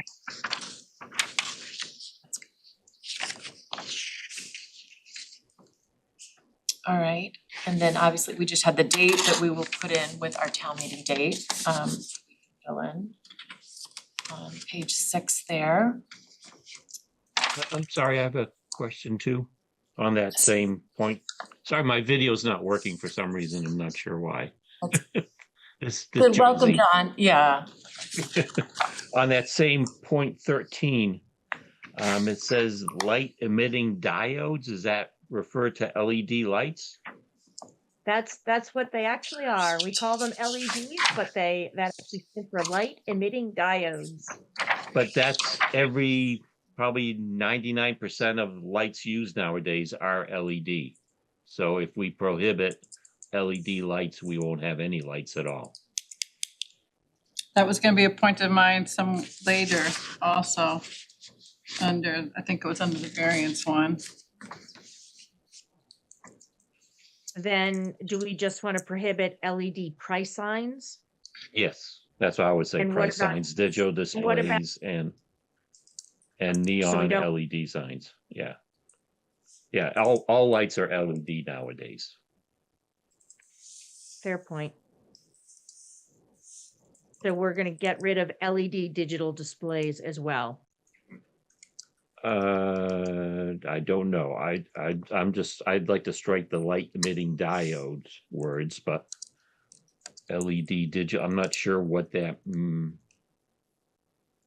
Would that be sort of what we Sorry. were talking about with the open signs? That might be more of the, Yeah, I honestly, honestly, digital. I Cause John, do you know, when you think of a digital, So like the sign that used to be over rebuilt fitness, right? Yeah. Yeah. So yeah, I would leave that in there. so yeah, so Okay. so take out the diodes, but leave the LED digital displays and everything else, the others. Yeah, leave the LED price signs, LED digital, and LED neon. Unless it's clear that the words light emitting diodes refer to LED.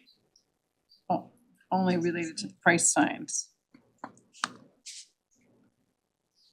Yeah, I will clarify that. Okay. I think we just take out or put LED in Exactly. parentheses. Yep. Show that it is the more colloquial term for light emitting diodes. We can capture that there.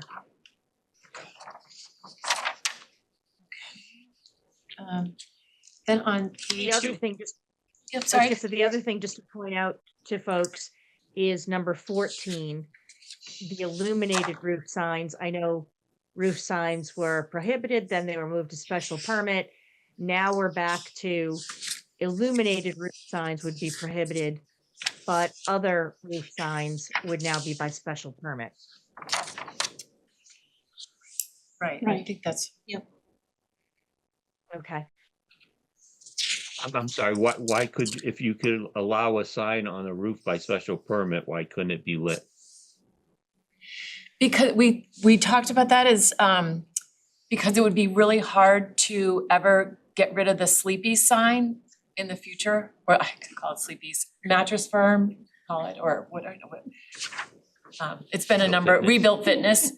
We thought, you know what, it would be reasonable sometimes to have a rooftop. It could be on, you know, a historic building, they could want a sign on the roof. But having a lit sign on the roof, we didn't think that was sort of what we wanted to see. This is where we wanna talk about the variance process when we get to that, because it Yeah. ties back to the Yeah. fact that these Are prohibited. things that are prohibited, it was said, well, people could apply for a variance, and we wanted to talk about And we'll that talk, with yeah, Carolyn and with Okay. Kathleen. Okay. okay, 7. following attachments, this was just, we were gonna delete that, right, Carolyn, on that line? Right, it just seemed to be a running list of, here's what's required for the application, and here's an additional list. I think it can all be combined. Right. Keeping it simple, yeah, that's good.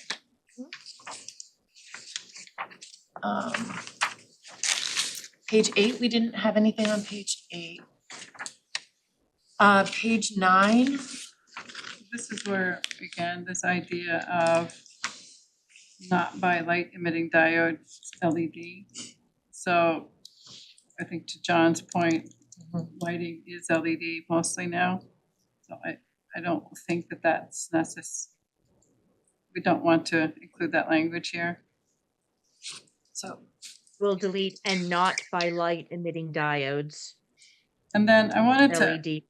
this says white light. Now, with LED, you can have different colors of Spectrum. light. And I wanted to ask John what his thoughts are. It doesn't say under prohibited color light. So does this mean that any color but white is prohibited with this language? And I wanted to ask John what he thought about that, having only white light. Yeah, I had highlighted this section as a question too, because I saw the same thing. Yeah, it could be, I mean, what's a steady white light? I mean, sometimes it's, you know, different bulbs have different tones to them. It's not necessarily white. So I was thinking that should this, let's see, special permit, should it just say it internally illuminated sign? But didn't we just, in the previous, that's what I'm getting, the previous section, we just said LED neon signs were prohibited. But now they're in here allowed by special permit.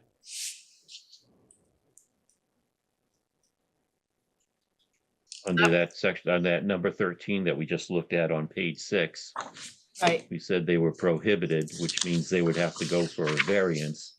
But now we're saying here they're allowed by special permit. I think one of the distinctions, if I may, is what's prohibited are the signs where there's an exposed or visible light source Yeah. versus the special permit would still be something that would have to be internally illuminated. So contained within the structure of the sign.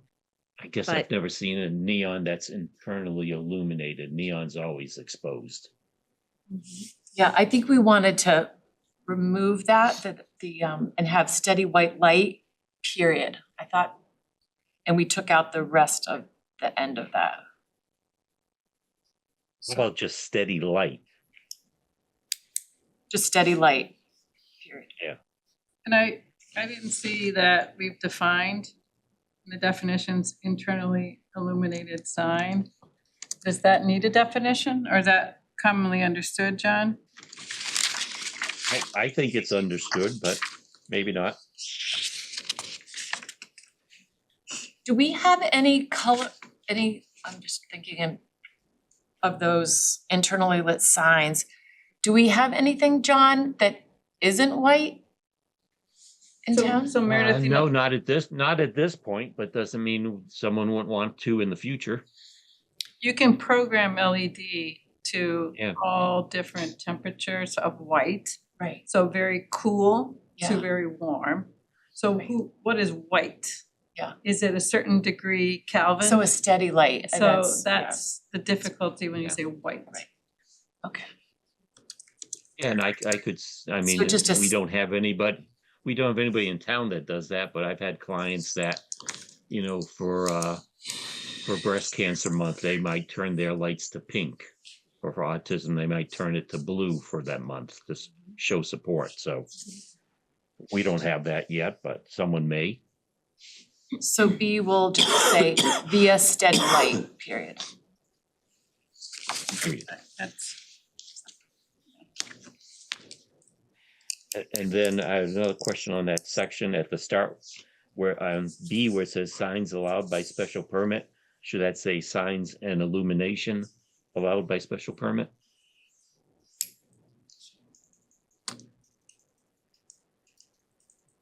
Well, we're only allowing Mhm.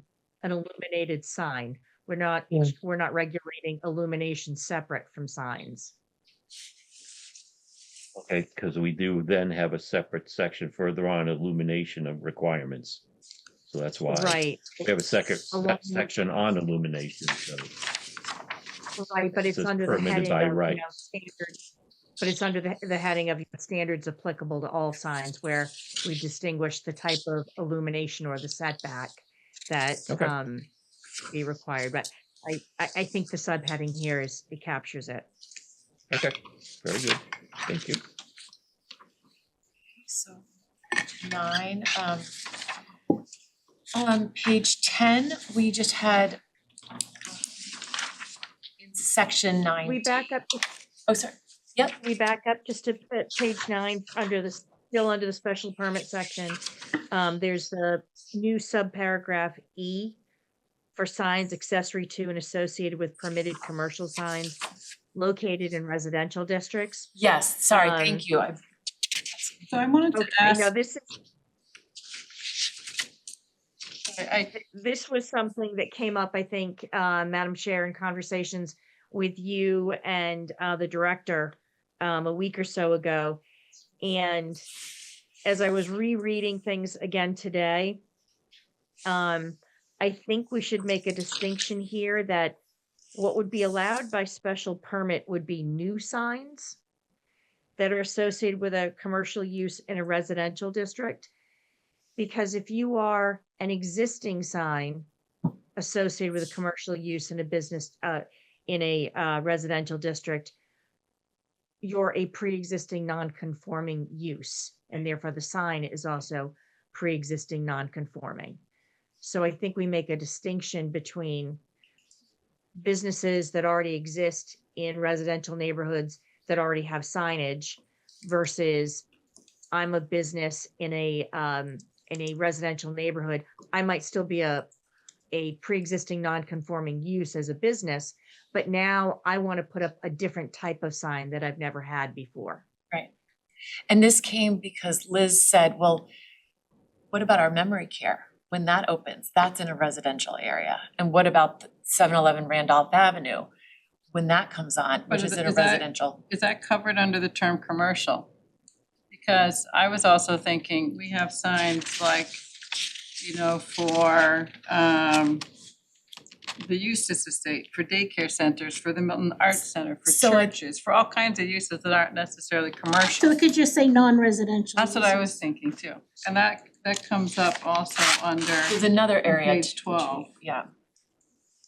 Right, So I think we did make a change on page 12 under residential districts, and maybe that's where it might make sense to make a further change there. Because we did add in on page 12 under paragraph 11A, under, we did add in memory care facilities and similar uses. I don't know if that would necessarily cover everything that you're thinking of. I was thinking Or we could like expand it. Maggie, just to say non-residential uses. Non-residential uses going where? In 11 or going in 9B? Well, yeah, Yeah, 9B, section E. yeah, where it says with permitted commercial, just get rid of. But it would still commercial. say new signs, to Carolyn's point. You would still wanna say new signs accessory to and associated with permitted. But you're, so now you're saying that those signs for like a daycare center are not as of right. They're by special permit if you put them in 9. So the distinction in 11 is it's as of right, and 9 is by special permit. It seems like these other uses need signs. So to require all of, I mean, John, what do you think? That was the intent, I think, was to create a more broad category for special permit. Right? And then I suppose we could leave the memory care, if we wanted to limit the memory care to the 20 square feet. So all the special permits are gonna go to the Board of Appeals, right? Yes. So Yes, but they Kathleen, will get a, the sign review. Okay, hi, everybody, and hi, Carolyn, my former office mate. I have lots of concerns about where this ends up with the Board of Appeals, I can tell you right now. But, this whole discussion leads me to the question about, what about signs on Dover uses? So you have a school, you have a church, you have whatever that is going to be requiring a sign. What happens with those? Because those are excluded from site plan review. What happens with those signs now? They have site That plan should come under exemptions, but it's entirely possible that we do have religious symbols, but maybe we should say any use protected under chapter 48, section 3, list that under exemptions. But we've had, like, right now, we have site plan review for Dover protected uses, and we did review locations of signs. And John, did you approve like the Gardner, the Goddard, Little Sprouts, all those signs? Yes, we did. Yes, and we approved signage for some churches. We approved signage for Milton High School. Well, Dover just Yeah. says But you those are can't, not signs. Those are not signs. I mean, so what happens when somebody just turns them down? I don't think that can go to the zoning board of appeals because it's a Dover use. Dover just says you cannot unreasonably regulate. That's why I think it You can belongs in the. still regulate, you just cannot That's unreasonably why regulate. they should be as of right, because that's the same, they're as of right instead of special permit. I don't think they should be Well, I mean, if exempt because then they don't get any review. No, I think they can get reviewed, but as I said, they're as of right. I don't, Right. what I'm concerned about actually in all of this is the things that are coming to the zoning board of appeals, which also goes to my basic first question is that, first of all, I've never seen a sign and facade guidelines handbook. I have one. I'd be surprised if any member of our boards have. It is, the that's sign fine. review committee it looks like this. It's on our website. It's on the website. We're sending I've it to never them seen it. now. And that's part I've of never the, seen it. And so here's the other thing. You've now said that when it comes to us, that we have to make our decision, blah, like we normally do, and that we have to make findings under section 9D of this bylaw. And 9D has all this stuff that's like aesthetics, it's design, is it reasonable, is it in harmony, what's neighborhood context, all that sort of stuff. Those are not decisions that zoning boards ever make. And so that's why one of we my have it. questions is, no, let me finish. So my question is that if the sign goes first to the sign review committee and they issue a report, up or down or whatever, why wouldn't the zoning board just be relying on the report that is done by the people that know what they're doing? The sign review committee. Why do we have to make our own independent findings on something, like reasonable continuity or reasonably compatible with building design or, as I said, neighborhood context? I don't even understand what that's supposed to mean. This I got doesn't say safety you in have mind. to. This doesn't say you Yes, it have does. to. No, it does. It says we have to make findings under section 9D. Criteria to be applied by. It says that in section 6 Zoning and it board of- says that in section 9B. So, as So I the said, all boards- I'm the thinking is, boards- why couldn't we just rely on why do we have to make our own separate findings? Why wouldn't we just rely on whatever was found by the sign review committee? I mean, that's typically what happens now. We usually review the sign, we write up a letter to the ZBA and we send it to you guys, and then you Right. guys review our letter and make comments. Yeah. Yeah. But I don't see why we have to make our own separate findings under 9D. Why wouldn't we just rely on you? I think you could just adopt their findings. You could. Okay. Yeah, I mean, I think, and I think that process with something that doesn't require a special permit, that's the process. The sign review committee has a pretty strong role where they can, Yeah. you could even recommend it be denied to the building commissioner.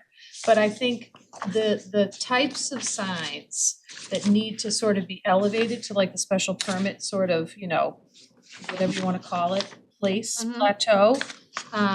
There's a reason why that additional scrutiny is required. So perhaps some of the criteria is, maybe you wanna narrow the criteria, and maybe you wanna give the sign review committee like a stronger role. I really wanted to make sure that there weren't competing public hearings. I really wanted to make sure that the committee's role was very clear in terms of timing. But the current bylaw is silent on anything that's outside of the business districts, right, in terms of signs. And then we're already having this conversation about, what do you do with Dover? I mean, the town has tons and tons of nonprofits and institutional players, right? So, yeah, so there's gotta be an avenue to have it be more clear when you've got these, instances where it's not as of right, but there's sort of a higher bar. So it seems to me Dover amendment needs to be in section 11. So, and then I don't know, things like the Eustace Estate, like, should they really have to get a special permit to put up their sign out there?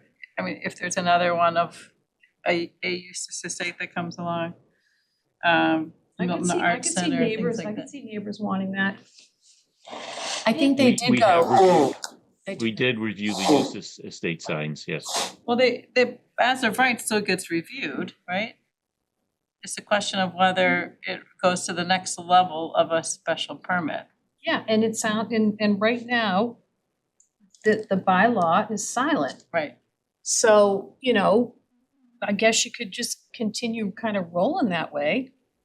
Well, I think we could have it be that special permit for non-residential uses, and for Dover protected uses, it goes in 11.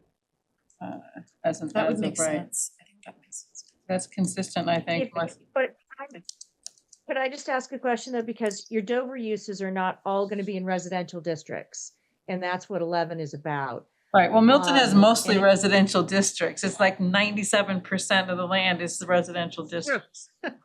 That's true. Well, but, then, maybe we put it both places, but one thought is if you currently require Dover protected uses to go through site plan review, We do. they could look at that's more of a question. I thought I heard somebody say they go through site plan review now, They do. They do. and Kathleen's nodding. So why wouldn't we put Dover protected uses under exemptions and say uses protected under chapter 48, section 3 are subject to site plan review? And when we say exemptions here, to be clear, we're not saying you get a free pass and the sign gets to go anywhere. We're saying that you don't have to get a permit, a sign permit under this bylaw. So if we say that signs associated with Dover uses are going to be handled through the site plan review process, we just take it right out of here altogether. But that's inconsistent with what we've been doing, like all the signs have gone to the sign review committee. And the planning board just looks at the location, like when the Gardner School came in, right? We just looked at the location relative to the driveway coming in, and then knowing that the sign review committee was gonna review the sign. And I think they're the ones with the expertise, that's the way it should continue. I don't know if this is contributing to help solve this or not. Because anyone has Dover protection, should not preclude them from any of the processes in town. They have Dover protection, but they should still be required to go, I'm not even sure why we even mention it. They should still be required, they know the protection they have if they're a Dover protected entity, but why even bother mentioning it? They can comply with something that the town may want. And if they don't want to comply, they can request relief under the Dover protection that they have. But why even distinguish it? You should just leave it alone. And you know, I think what you've said, Cheryl, is they've followed the typical path to any application for anything in town. I don't think you should even distinguish it in the language. Let the protection is what the protection is. And they may very well, you know, comply with what the town may want, and if they don't want to, they know the protection that they have. But- And my second is this, I think in terms of the role that the Board of Appeals has, the Board of Appeals, whether it's today's Board of Appeals or the Board of Appeals 20 years from now, allow them to have the opportunity to either stand by what the sign review committee has or do something else. But, you know, I think the way that it's worked is the way that you described. The sign review committee does their work, and the Board of Appeals, if it gets to it, they either support the decision that was made but I think, I mean, we're not making a decision for today, we're making a decision for forever. You know, this bylaw isn't gonna be just for, you know, our board and the current Board of Appeals, it's gonna be for the town until someone decides they wanna change it. Right, so that's the issue right now, Sean, is that all, our bylaw is silent on all of these signs that are outside of business districts. Yeah. So this is trying to bring them in, and so then where do we bring them in? So if you're a business, we're bringing them in saying you have to follow the requirements for the business districts. So that, let's say that's a 7-Eleven on Reedsdale, right? So they, now, under this bylaw, they'd have to follow the business district. Whereas before, there was really no guidance for how to do it. So it's the building department and the sign review committee, but they don't really have anything in the bylaw that's telling them that this is what you have to do when you have a sign in a residential district. And as we all know, we have businesses in residential districts, we have all kinds of uses in residential districts. And so I support having those signs be covered in the bylaw. And what I'm trying to do is distinguish, like, I don't think the word commercial is capturing all the kinds of signs. I don't think it's capturing nonprofits like the Milton Arts Center and the Eustis Estate. And I don't think it's capturing things that are the Dover protected uses like the daycare centers and the churches.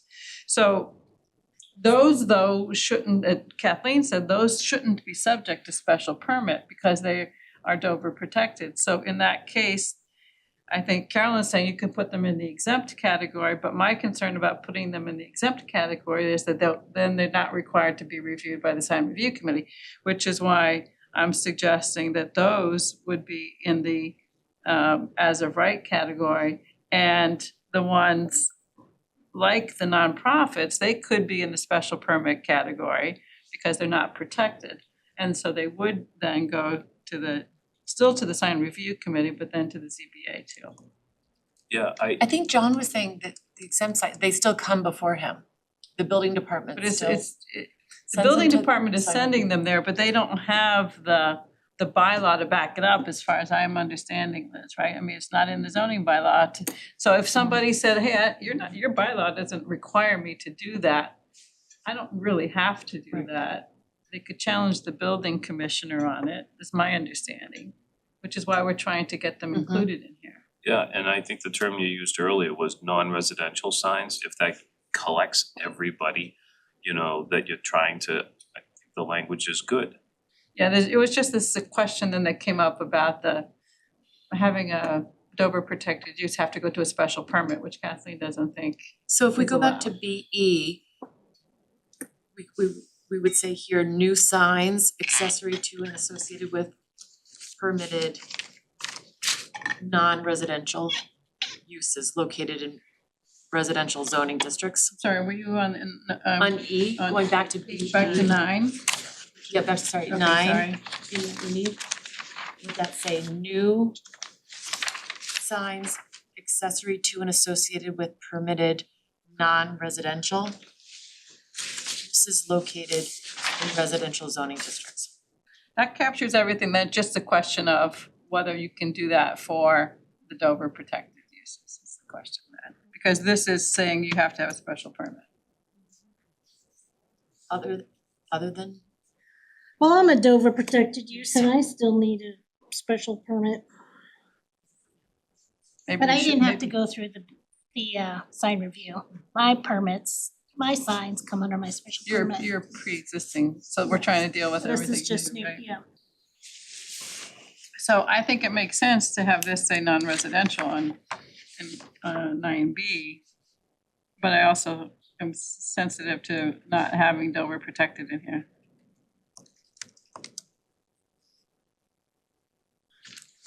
And I don't know, maybe Carolyn and Kathleen can think about it.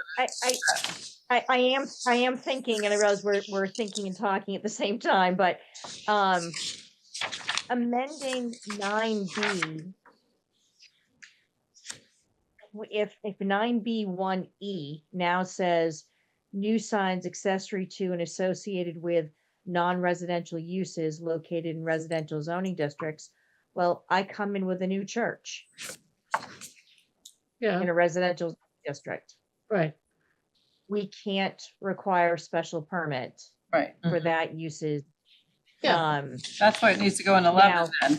I guess, to Sean's point, they've got Dover protection, so they're gonna say you can't require special permit, and they would be correct. But do we want to make it more clear to say the building inspector, the sign review committee, and others, what exactly should we do with the Dover use? One other thought I had is if we go to page 15 under paragraph J, where we have all of these special provisions for restaurants and fuel service stations. If you wanted to add something in about Dover protected uses, what if there is added uses protected under 48 section 3 are subject to site plan review? And then I guess the question is, but still shall be reviewed by the sign review committee? Yeah, I mean, I think that makes sense to put it in there. And I think you could say site plan review and the sign review committee. I just don't want them coming to us. Right, I got that. That makes sense, if you both are happy with it.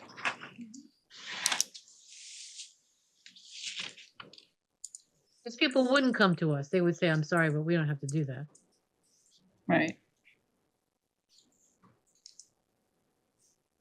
Okay, I'll add that under J as a new paragraph 5 then.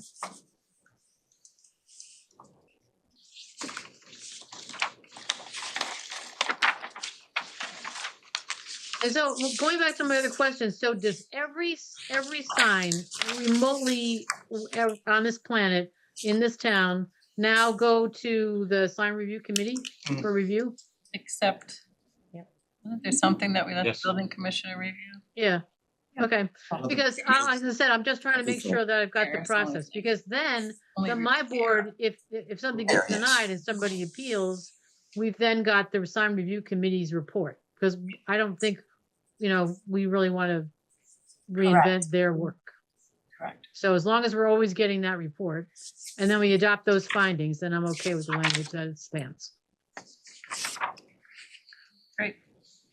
But I don't want to have to make my own findings. And I can add language that the zoning board is free to adopt and Yeah. incorporate the recommendation or report of the sign review committee so that that's clear to everyone. Yeah, And under those criteria on page 10, I think there's a typo in D3.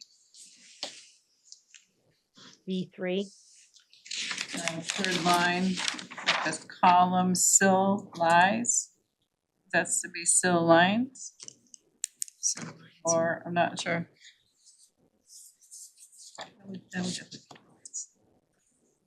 Lines.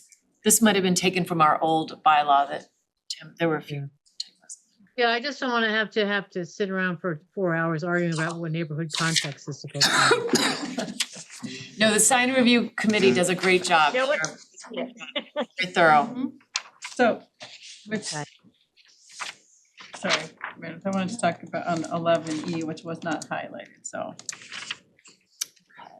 11, I'm sorry, 9E, 9E, 9E, which is on page 11. So what I had wanted, is that where we are? I'm sorry, I don't want to jump ahead of you. no, hold on, let me just get it. Just wanted All to right, page highlight- 11, sorry, I just wanted to get it. Just highlight the next thing that was I had highlighted. Is there anything else before we get to that? I'm sorry, what page was that again, Cheryl? 10. It's on page 11. You want I think that was it for the page other. 11? On page Okay. 11? The variances, this is, what, at the last meeting, I wanted to understand under what circumstances, so I guess under what findings, or how difficult it would be for someone to appeal a decision and get a variance on the denial or on a prohibited sign. So let's say the sign, the kinds of signs that are prohibited, it was said, well, you can always apply for a variance for a prohibited sign. But in It's very reality, what would be the circumstances that a prohibited sign would get approved for a variance? Well, if I may, your bylaw currently allows for use variances. We could consider putting in more explicit language here that doesn't allow for a use variance, that only dimensional variances relative to signs. Even if a use variance was still an option available to someone, your basis for a variance has to do with shape, soil, or topography Right. of the site. Right. And from a practical standpoint, unless you have this unique site that building is set way, way, way back from the street and you're in a ditch, I'm not so sure that there's going to be a situation where someone could make a viable argument to qualify for a use variance for a sign. And that kind of goes back to when I asked in a prior meeting, I said, look, even though the variance standard is the same across the state, I know some communities are a little more flexible or liberal with their interpretation for the basis for variance, versus others are very staunch, no way, no how, you're never going to get a variance out of us. And, one community, it could change just with the membership of a particular board. We can, if you're really concerned about the fact that we've just said, for example, we're not going to allow illuminated rooftop signs, that suddenly we're going to have something that looks like it belongs on the Las Vegas Strip, finding its way, getting approved through a use variance from the ZBA. If that's the concern, I think we could make it more clear in this bylaw that dimensional variances are allowed, but not use variances. So at For the last signs only. meeting, at the last meeting, I was concerned about putting numbers 13 and 14 into the prohibited, because I was thinking that there might be some time, like today, where maybe it would be appropriate to have a channel letter which had an exposed light source. So you can think about like or even a marquee kind of sign, a bowling alley, a movie theater, things that have a little different kind of signage. We basically wouldn't even be able to have by variance, really, it sounds like to me. Well, wouldn't you just delete the word use and just say a sign requiring a dimensional variance? We're talking about the I think use. my, You're trying to make it more restrictive than what I was trying to do last Well, time. I mean, because I was educated by the same people that Carolyn was educated by, which is variances are not supposed to be given all, the Right. way they do. I mean, obviously in this town, we're very liberal with giving them, but that's unusual. And so, the standards for a variance are, we just denied one the other day. I mean, you have to show hardship, you have to show special circumstances of the land and all that sort of stuff. So it's hard to imagine that you could get one for, as I said, for a sign, period. Most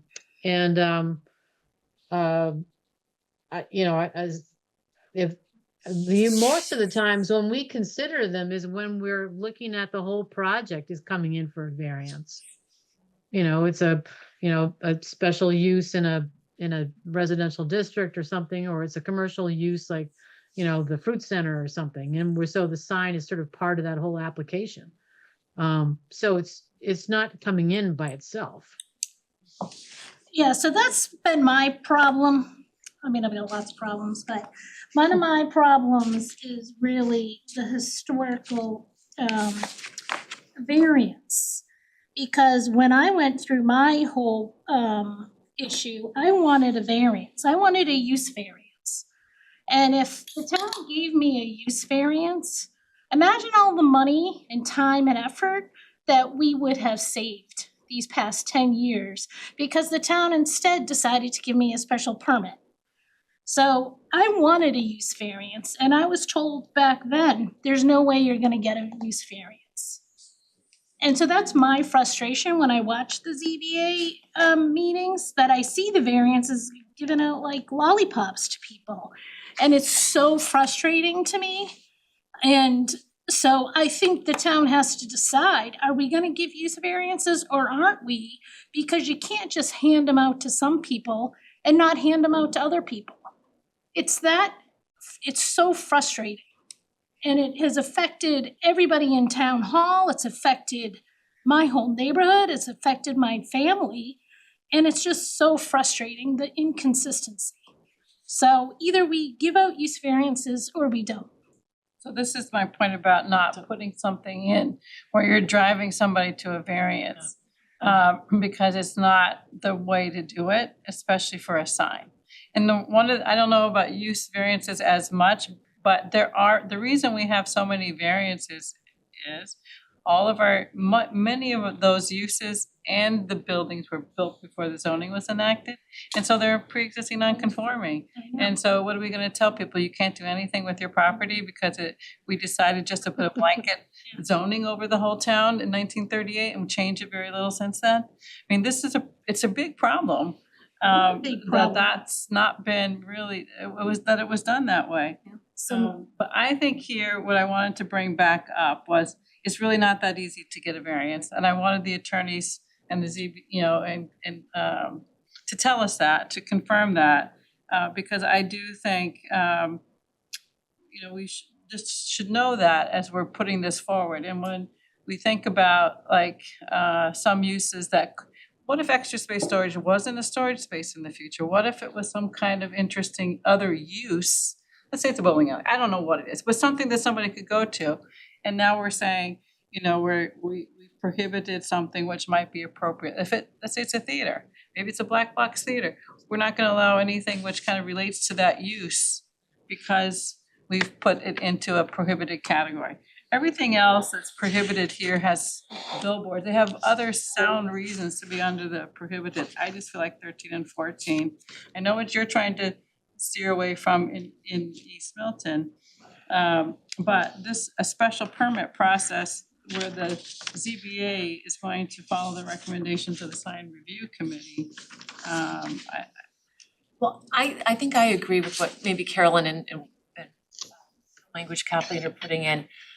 I think we can't be afraid to say, you know what?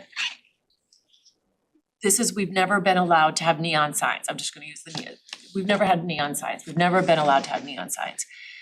We don't wanna say I think what we wanna do in this bylaw, because right now, in the previous regulations of bylaw, internally illuminated wasn't even allowed. It actually says in the handbook, the select board have never approved a internally lit sign. But when I've talked to John and heard from the sign review committee is they have found times when it's appropriate to have an illuminated sign, maybe it's facing the highway, maybe special circumstances, and that's why we have carved out a pathway forward for illuminated signs. We're not encouraging illuminated signs in this bylaw, we're discouraging illuminated signs. But there are times when it's appropriate. But if you look at 99% of the signs in Milton are direct lit, gooseneck, they're not internally illuminated signs. I think we're being much more flexible in this than in this bylaw, we're more flexible than the previous bylaw and what's ever been allowed in the past. And I wanna see a pathway forward and make it clear, and to Maggie's point, we wanna be consistent. But we also don't wanna say, well, it's under special permit, you can get a neon sign if you want, or under this, it's like we're saying, we really don't want it, but we're gonna create a pathway for you to do it. So what happens, and let me just finish. So what happens is, and this is my biggest concern is, somebody finds that pathway, they say, oh, this would be a really great neon sign or a really great marquee sign for whatever reason, which I don't think is appropriate in any of our business districts, but we'll discuss that as a board. What happens is one person gets that sign and then somebody else is like, I love a marquee sign. I think I want a marquee sign.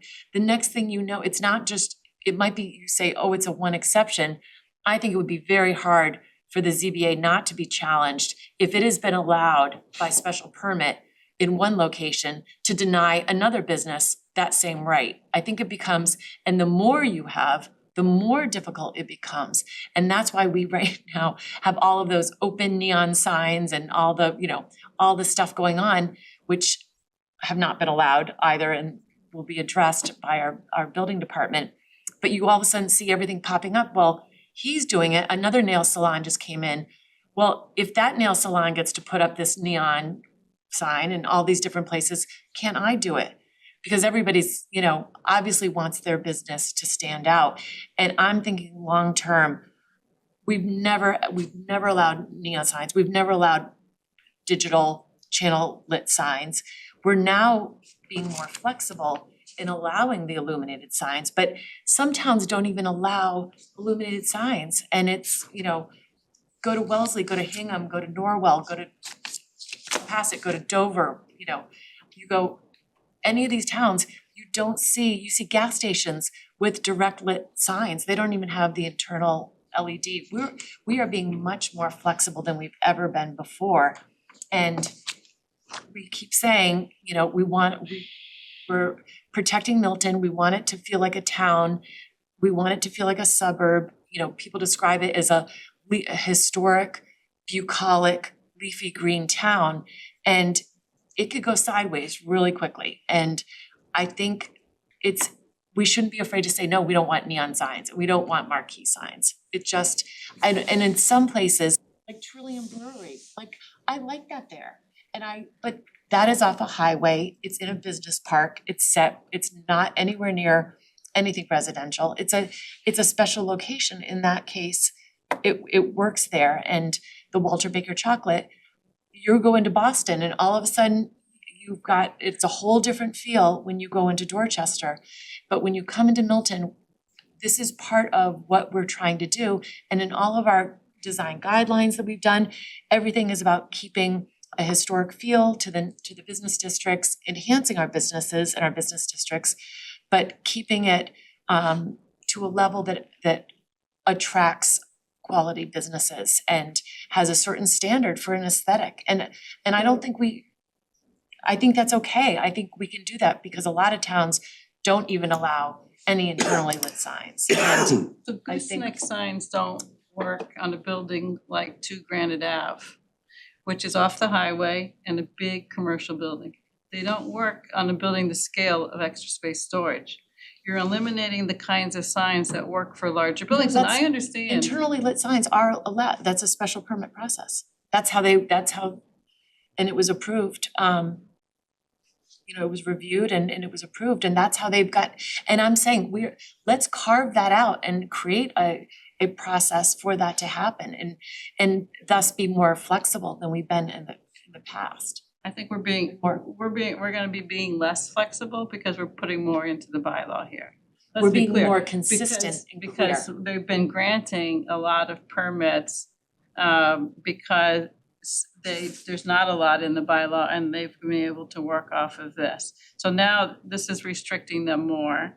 And so if John's still with us, I'd like his opinion also. Well, part of, Because he yeah, understands too, I think, that there's not just the walkable, small kind of business, it's a little storefront kind of signage. You've got to think about this bylaw applying to buildings at all different scales and where you're seeing, look, you're not gonna have a gooseneck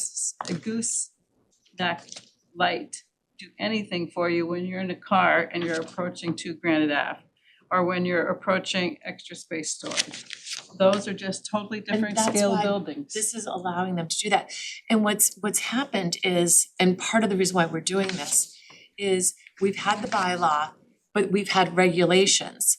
And I even, I was talking to Larry Johnson and he said, I don't even look at the bylaw. I look at the regulations that we have, but the problem is the regulations have been outside and separate from our bylaw. So then when someone challenges it and says, well, it's not in the bylaw, it's to say I can't have a neon light, well, it was able to be, appealed for that reason. So we are trying to be consistent and we're trying to be as clear as possible so that when someone comes, there's an expectation that, and everyone is treated, any applicant will be treated equally, but it will also be really clear with their expectations on, okay, we can do this is by right, we can go a step further, and it tends to be, and John can talk to this, but it tends to be more of the banks, the chains, the businesses that are corporations with deeper pockets that can afford a larger lit sign, because they're expensive, these, I'm sure these signs, it's, Santander and the different banks have put on an Extra Space Storage, so I think we wanna be consistent, we wanna be as fair, and it's like our site plan approval. We want to make the process simpler, more streamlined, and just be able to, make it as easy as possible on the applicant by being as clear as possible and consistent with everyone, and giving really the sign review committee the teeth that they can say no, like they really haven't, they turn things down, they even said, well, we don't allow billboards, well, it's never been in here, and this is cleaning up the mess that Tim was so frustrated with, and the experience, and John, and all the gray areas that we've had with our signs. This will make it clear and consistent. So I would just like to ask John if he thinks that numbers 13 and 14 are best on the prohibited list or on the special permit list. Well, I'm looking, okay, let me take a look, 13 Page and 6. 14. It's the prohibited signs, which starts on page 5, but 13 and 14 are on page 6. Prohibited signs. Yep, okay. So which numbers are you? Numbers 13 and 14. 13, 14. Oh, those are ones we looked at already. Right, so I'm just bringing these back up because last meeting it was mentioned, well, we're putting them in prohibited, but people can still apply for a variance. So now that, knowing that it doesn't sound very likely a variance would ever be granted for a sign by itself, are you feeling that this is the best place for these type of signs to be absolutely prohibited? They could never be approved under any circumstance? Oh, a sign that has an exposed or visible light source? Correct, or another. Like a neon sign, yeah. A neon sign, yeah. I It's mean, not just in the past- neon, these are exposed, could be like an incandescent bulb in a channel letter. I mean, you could leave neon as a prohibited, but this is broader than just a neon, number 13. We haven't seen anything like that, could we? I guess we could. I mean, the typical lights we've seen are either the gooseneck, we see internally illuminated signs, and we see halo lit or reverse lit signs like Extra Space Storage. Those are where we typically see and where we typically try to steer folks towards. So those are, you'd still get those through a special permit, the reverse lit and the internally illuminated. Still a path to that would, and if we gave a recommendation to the ZBA, it sounds like they would review our recommendation and probably approve it. So it's an extra step, but it doesn't seem like it would be an onerous step to do. But So Do we eliminate exposed incandescent? I don't know, we haven't seen anything like that in town, so that's up to you if you want to put it into the special permit section or leave it in the prohibited. I mean, I think having neon be prohibited is one thing, but I think having the signs with letters where you can't have even a small bulb being exposed, whether that's LED or incandescent, it just seems overly restrictive on the prohibited side. I just think it's very urban looking and I think it's great in some places. I'm not, but I think it has the potential to go sideways long term.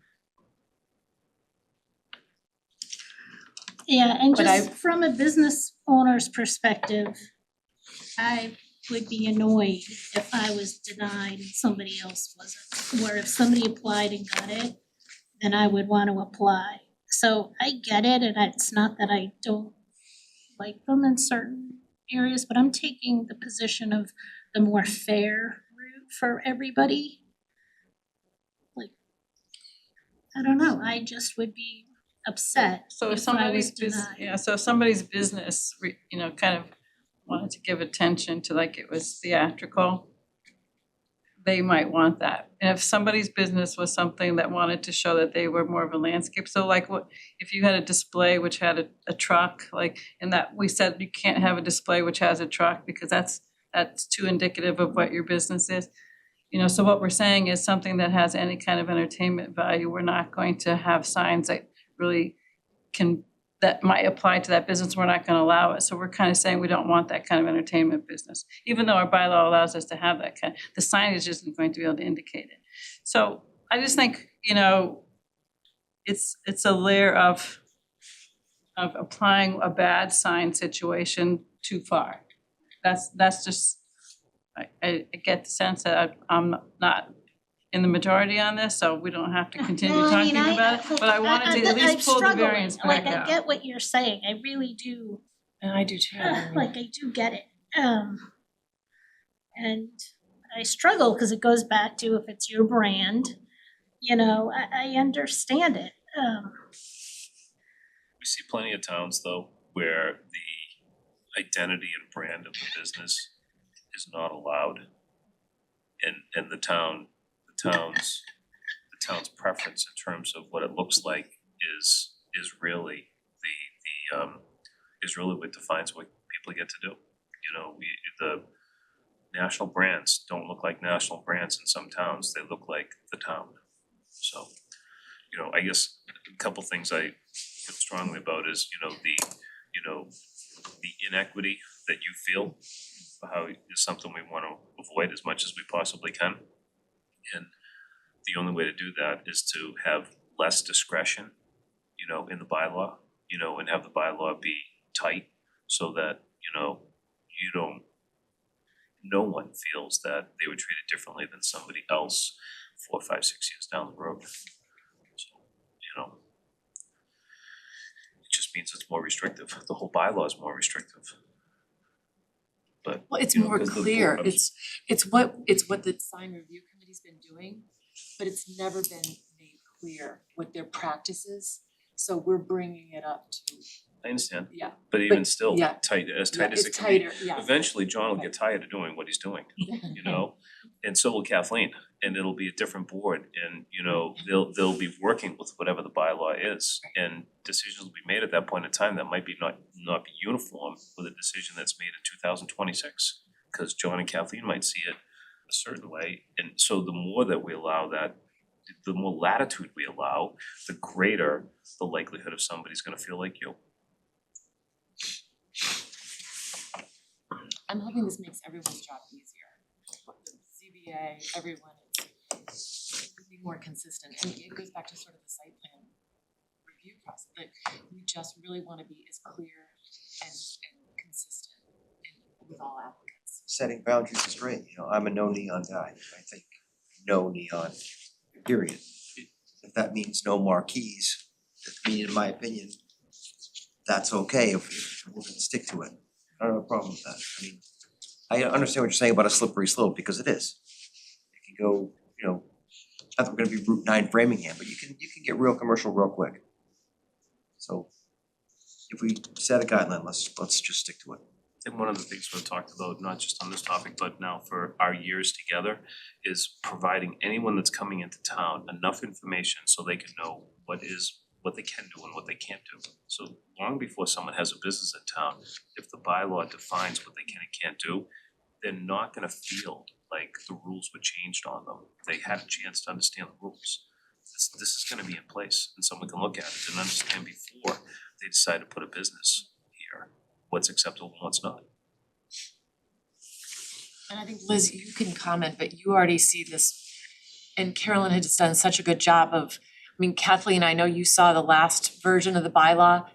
This has been cleaned up, so Carolyn has done such a great job cutting this down, getting rid of so much that was in our last, and you know, I think. So are you happy that I didn't decide to rewrite the whole thing for you?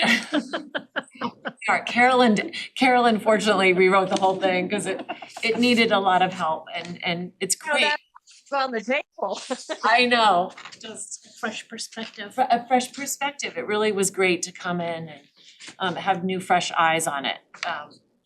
We put a lot of work into it, but and Liz is already seeing with the signs coming in, all the gray areas that, you know, I think we're probably a point of frustration for the planning staff and thank goodness John Zikowitz has been on his committee, you know, chairing it for so many years, so he understands and is very consistent with what they do, and has been able to, you know, do an excellent job, given the confusing bylaw that we had.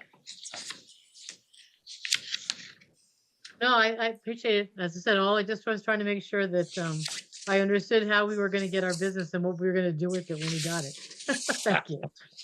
So I guess Carolyn, Nothing. that's back to you on the use, on the not allowing the use variance, or language other than dimensional.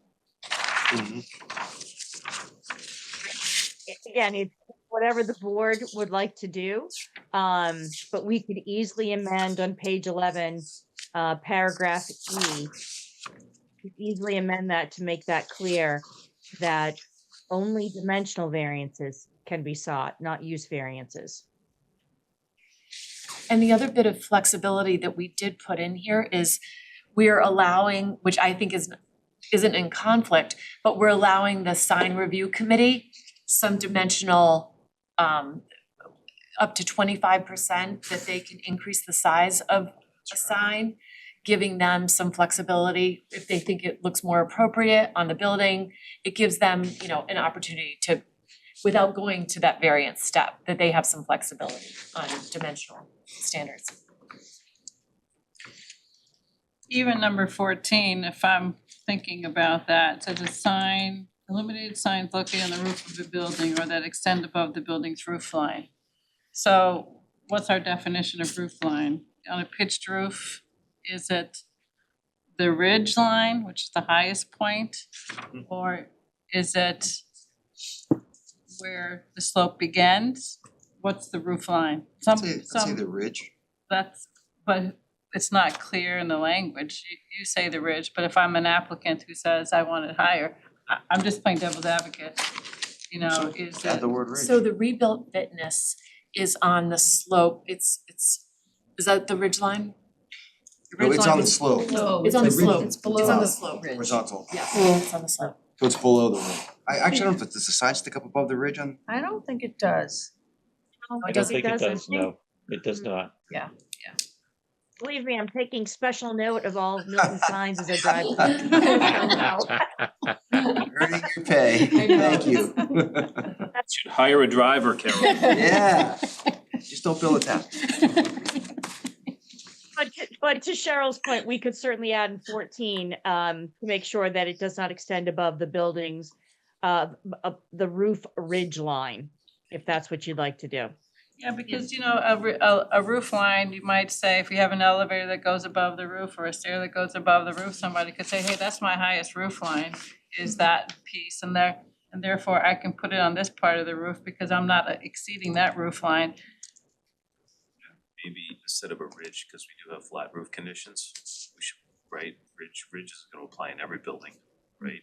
Maybe the highest roof line. That's where I'm getting, you might have a penthouse for a stair or an elevator or something, Highest main roof line? occupied roof. Something like that, because we allow things Say to it go right. above the roof that are appurtenances or something that are unoccupied. They can go above the height limit. So if you looked at that language, you could maybe tie it to that. The building height, right? Cause then it would account for what I'm talking about with not being able to interpret it as going to the highest roof element. So instead of line, you would want to say element? Buildings roof No, I think if you go back to in the zoning bylaw where it's probably different in different places, honestly.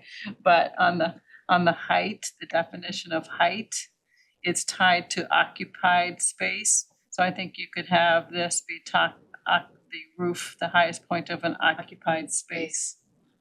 Something like that, but that language that's in there. Kathleen, do you know that language that I'm referring to? Yes, yeah, we have that all the time because it's actually, it's measured from the basement. We run into getting variances requested all the time for that. That language on height is completely goofy. But what's the classification for roof line? What's the wording for the highest point of the roof, but not like an elevator, tower, parapet wall or something? I think what Cheryl just said. Is the highest occupied space. Nice. Occupied? Yeah. Okay, yeah, cause what you just described would not be occupied, right? The elevator shaft. Yeah. That sounds good. And that way, if somebody had like a penthouse, which is just mechanical equipment, you're not putting it as high as that.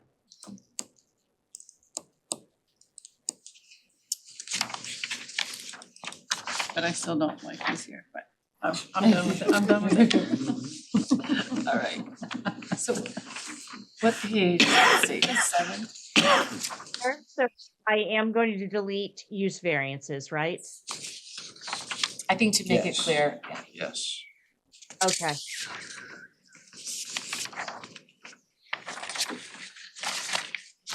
okay, there was nothing on page, all right, page.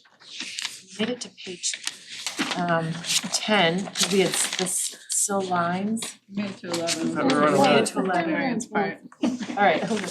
11, there was nothing on 11. Page 12. This is where the memory care facilities and similar uses we were gonna address. You just wanna say here, also non-residential? Yes. I think that's better. I don't really like calling out some specific use like that. Yeah. It looks too much like spot zoning.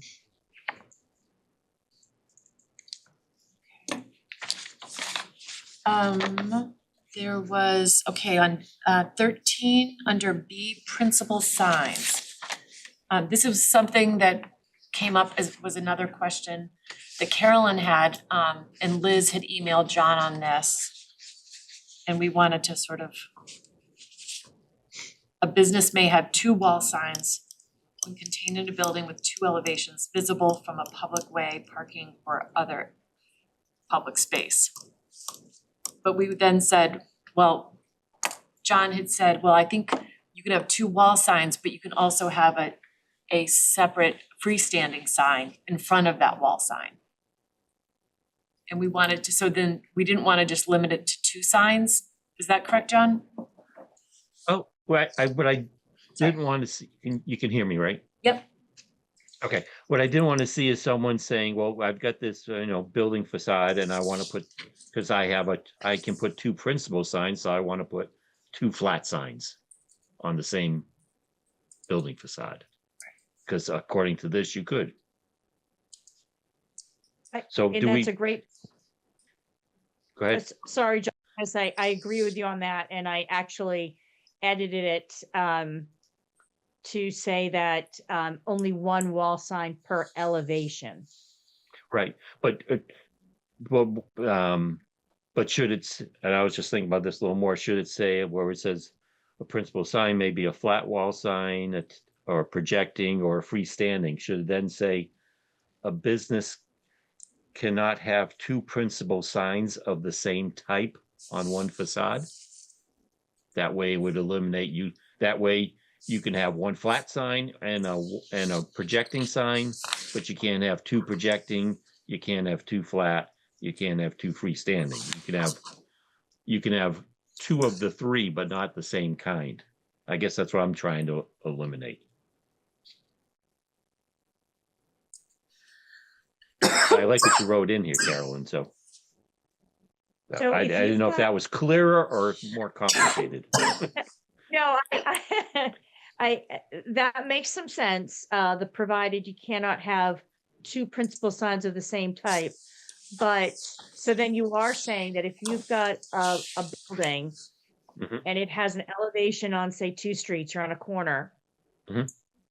can't have a wall sign on each elevation. Yes. You could. Yes.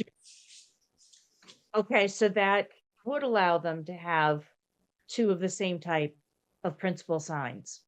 But not on one facade is what I was saying. You could have, if you have two elevations, yeah, you could have a flat sign on both elevations. But on one elevation, you couldn't have two flat signs. Okay, so we only want one sign per elevation.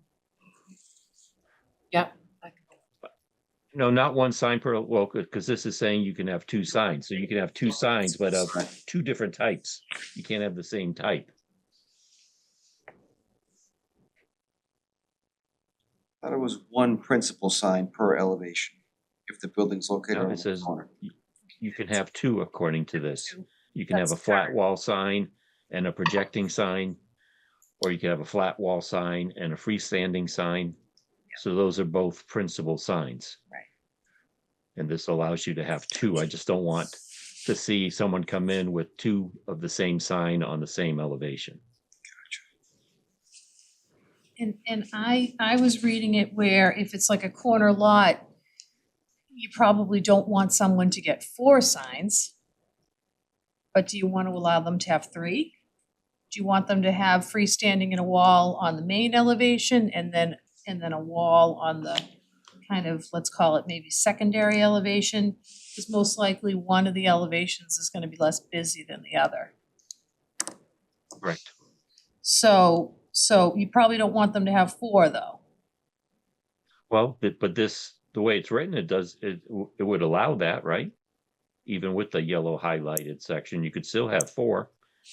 I think Carolyn had drafted some language that would make it clear that max was gonna be 3. Oh, okay. Did that come I across? was reading it differently.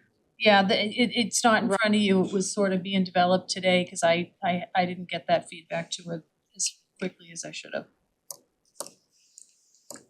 So the main principal elevation could have 2, and then the secondary elevation could have 1. That's kind of how I understood the conversation, especially kind of thinking about like that Starbucks example and the like the Echo Mhm, yeah. Park with the mural. Yep. But I don't think I you think wanna have. there's an I don't insurance think you wanna have company that's 4. got a side. No, I would, yeah, I prefer not to have 4, but like I said, I just don't want to have Mhm. on the principal elevation 2 signs of the same type. Right. Like So you I- shouldn't have 2 flat wall signs. Right. But I agree, it should be no more than 3 then. Okay. That sounds good. Start to,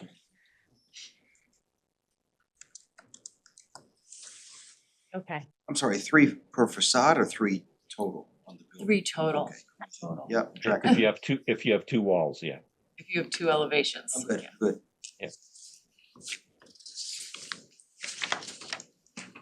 All right, so then 14, we didn't have anything on 14, page 15. This was the, under the service fuel stations. Service identification signs, advertising, oil changes, state inspections, and similar services offered.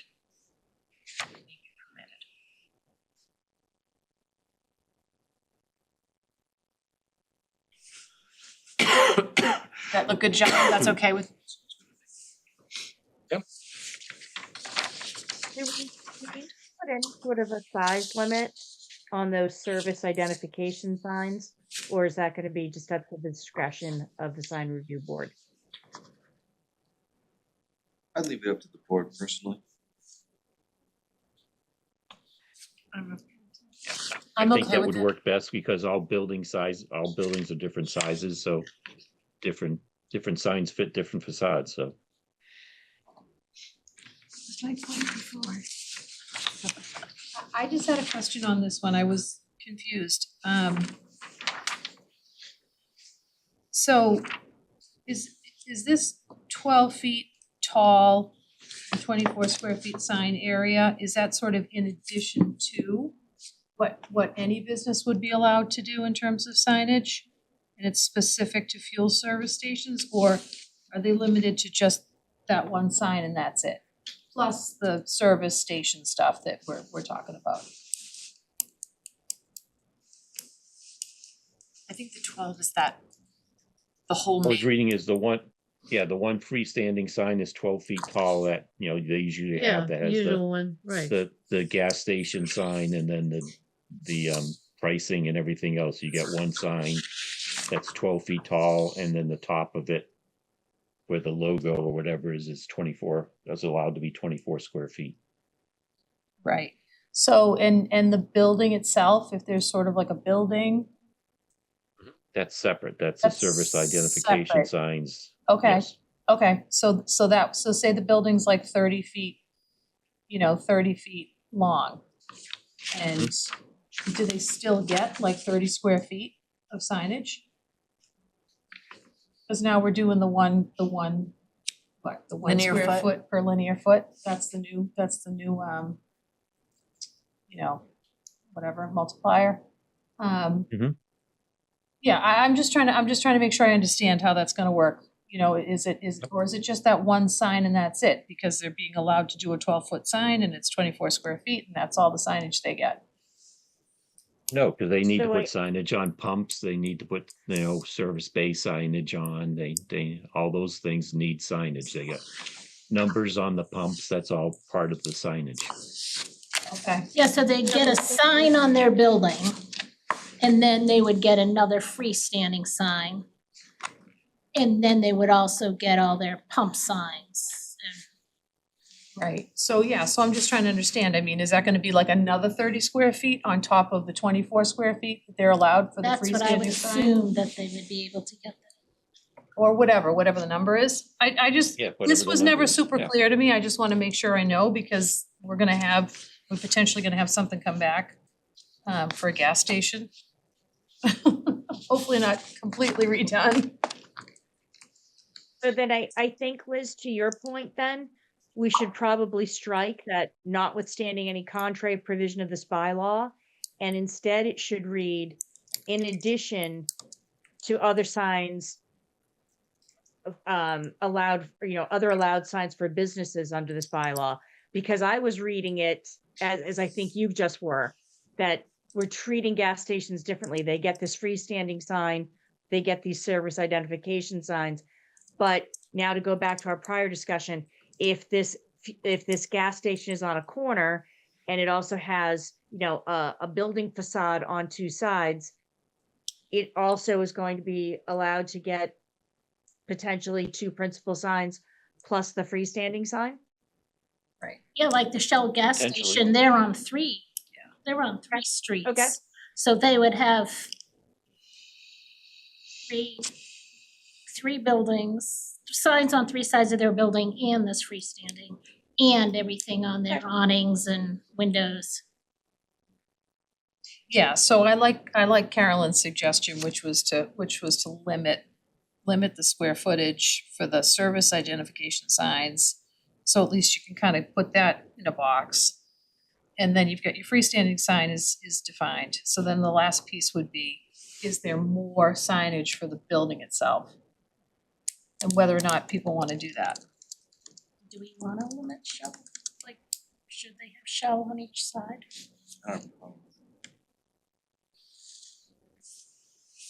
They probably have requirements from their franchisor, you know, for the Yeah. signage on anyway, so, you know. And shell is different than if you go to Franny's Corner, Right. which is more residential. That's why that's why I separated out the residential Oh, yeah, okay. from the Yeah. business districts. Sure. Cause that's. So yeah, John, so that's 30 linear feet, so they could put on the front of the building a sign on, and one other elevation. Actually, on both of the elevations, on either side of that building? The shell sign? If they wanted to, but you know, they have to, it's not just that sign that they're putting up, they Right. have signs over their service bay, so Right. you know, they have to take that all into consideration when they're using up their square footage. So that would come out of their 30, say the building's 30 Yes, foot long, that would come out of their 30 square, so they would have to, it's the whole, Yeah. yeah, it's the whole sign package that's covered. okay. All right, that, Yeah, as long as people are comfortable with that, it just wasn't clear to me. And yeah, and I also like how it's at the discretion of the committee. Gives you guys that ability to make sure it looks good.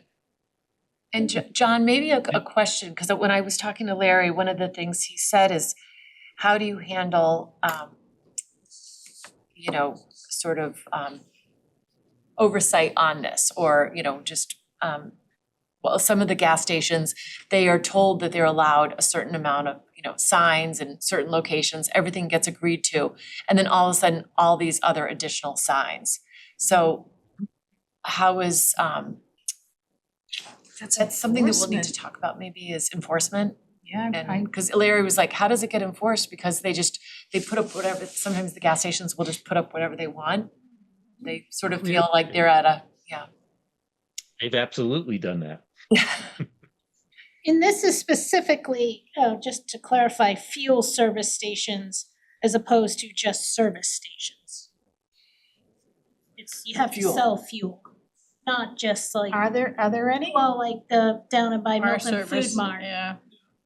Milton Food Mart is a service station, it's not a fuel service station though. There's one at Central. Right, he came before us for a special permit for that project. Yeah, there's no fuel there. And then we sent him off to the sign review committee. Okay, so this is for fuel service, okay. All right.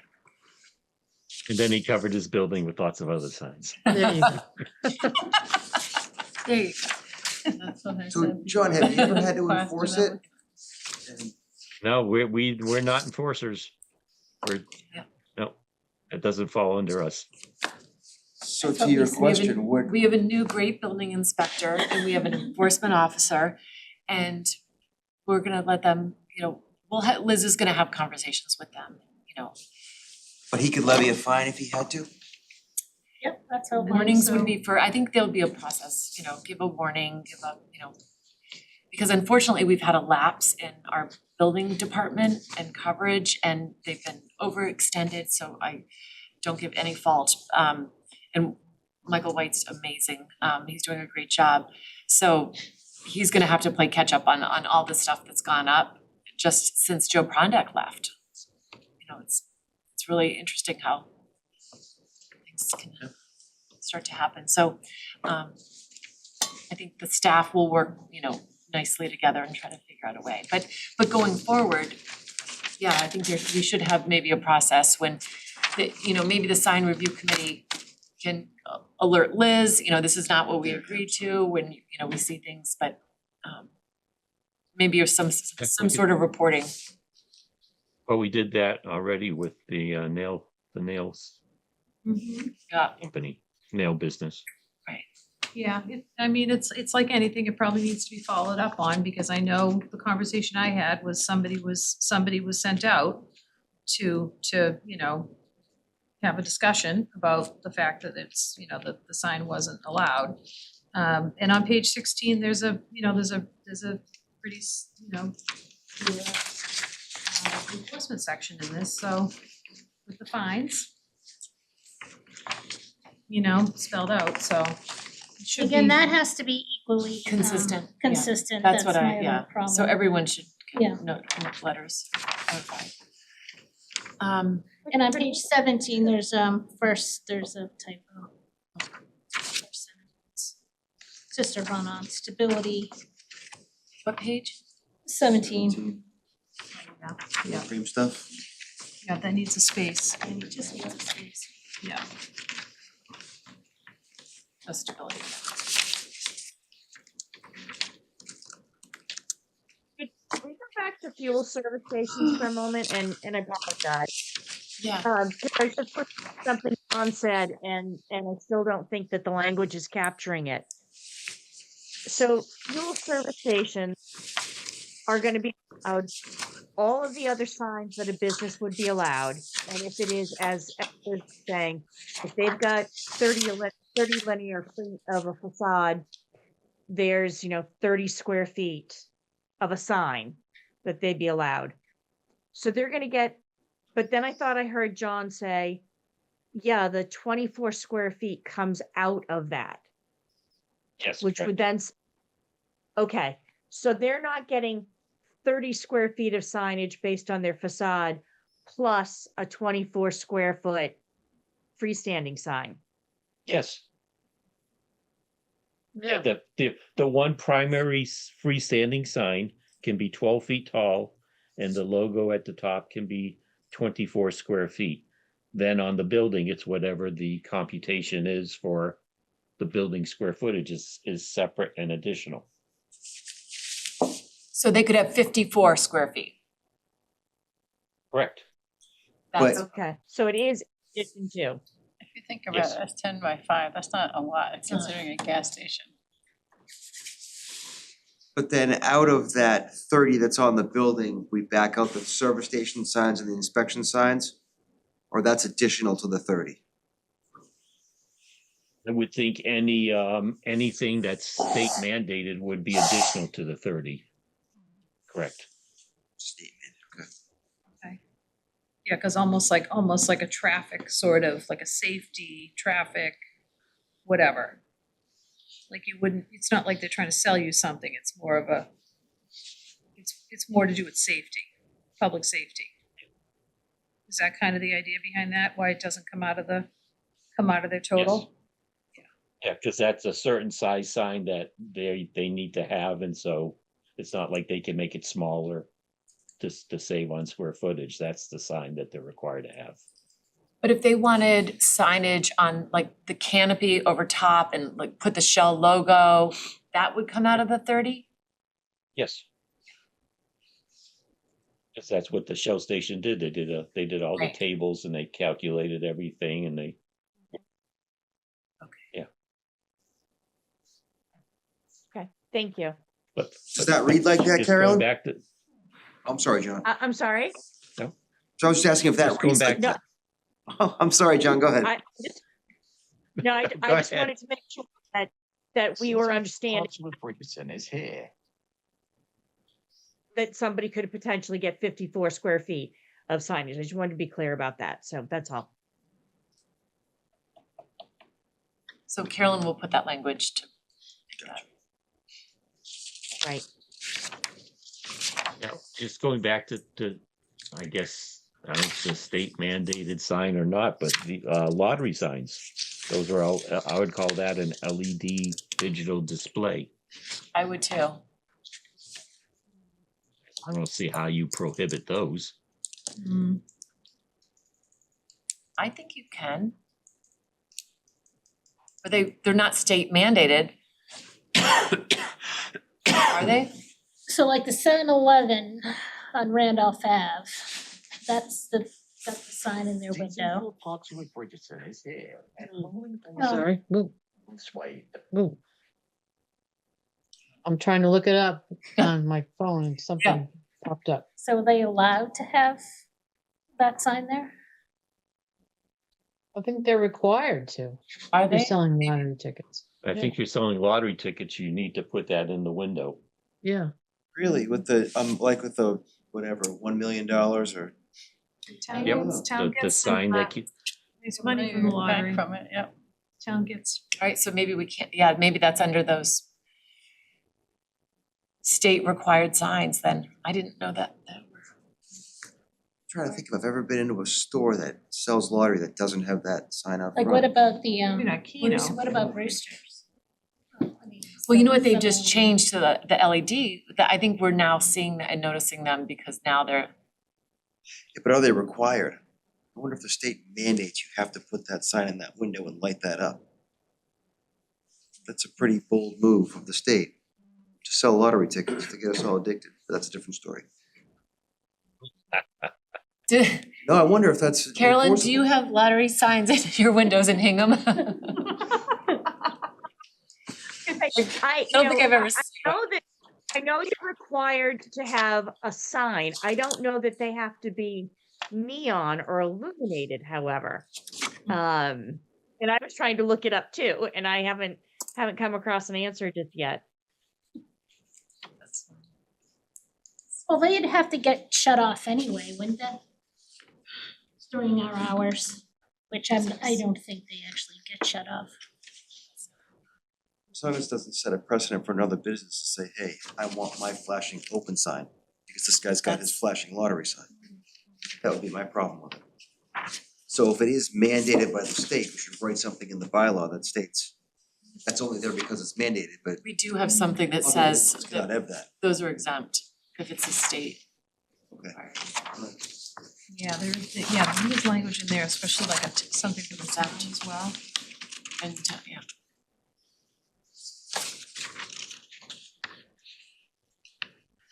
Yes, we do. Yeah. First one.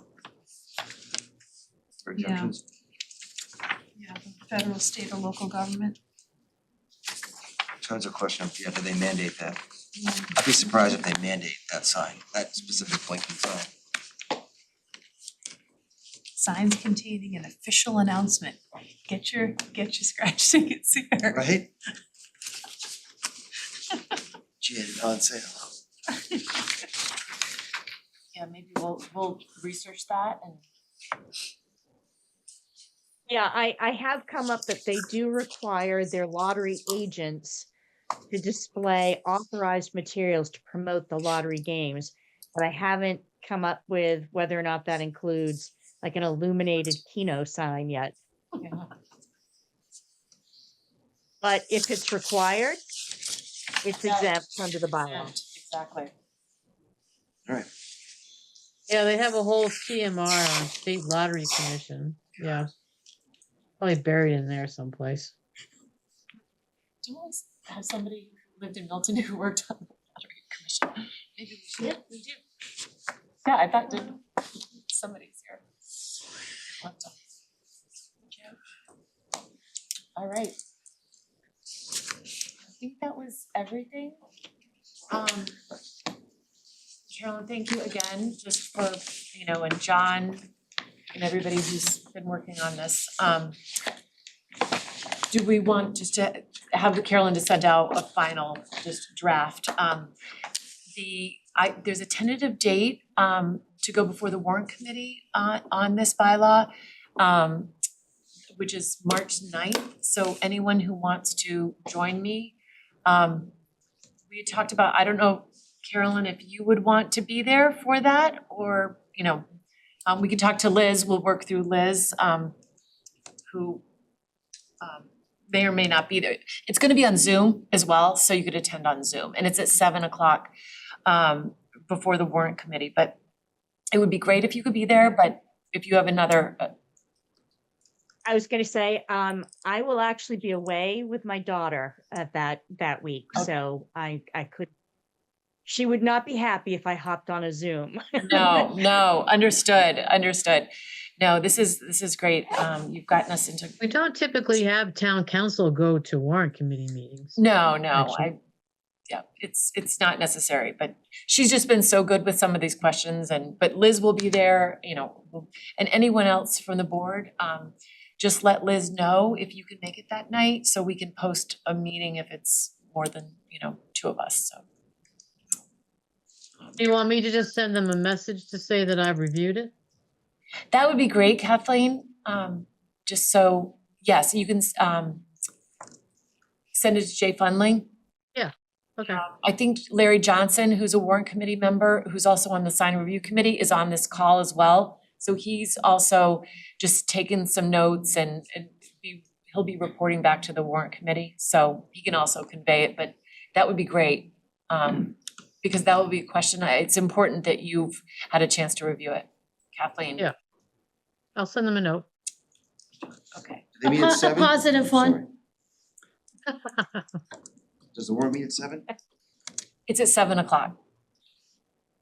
And we'll confirm that, but we've been asked to hold that date, so.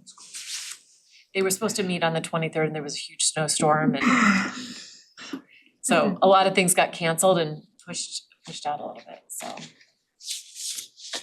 But I And think I'll we're have a anxious. revised report to you no later than Monday. Oh, this is good. So, okay. So thank you, and I think that wraps up our agenda for tonight unless there's something else. Well, we didn't talk about the comment letter for the Blue Hills Parkway project. And I Yeah, know we the can circle timeline for the comments is coming to the deadline before our next meeting.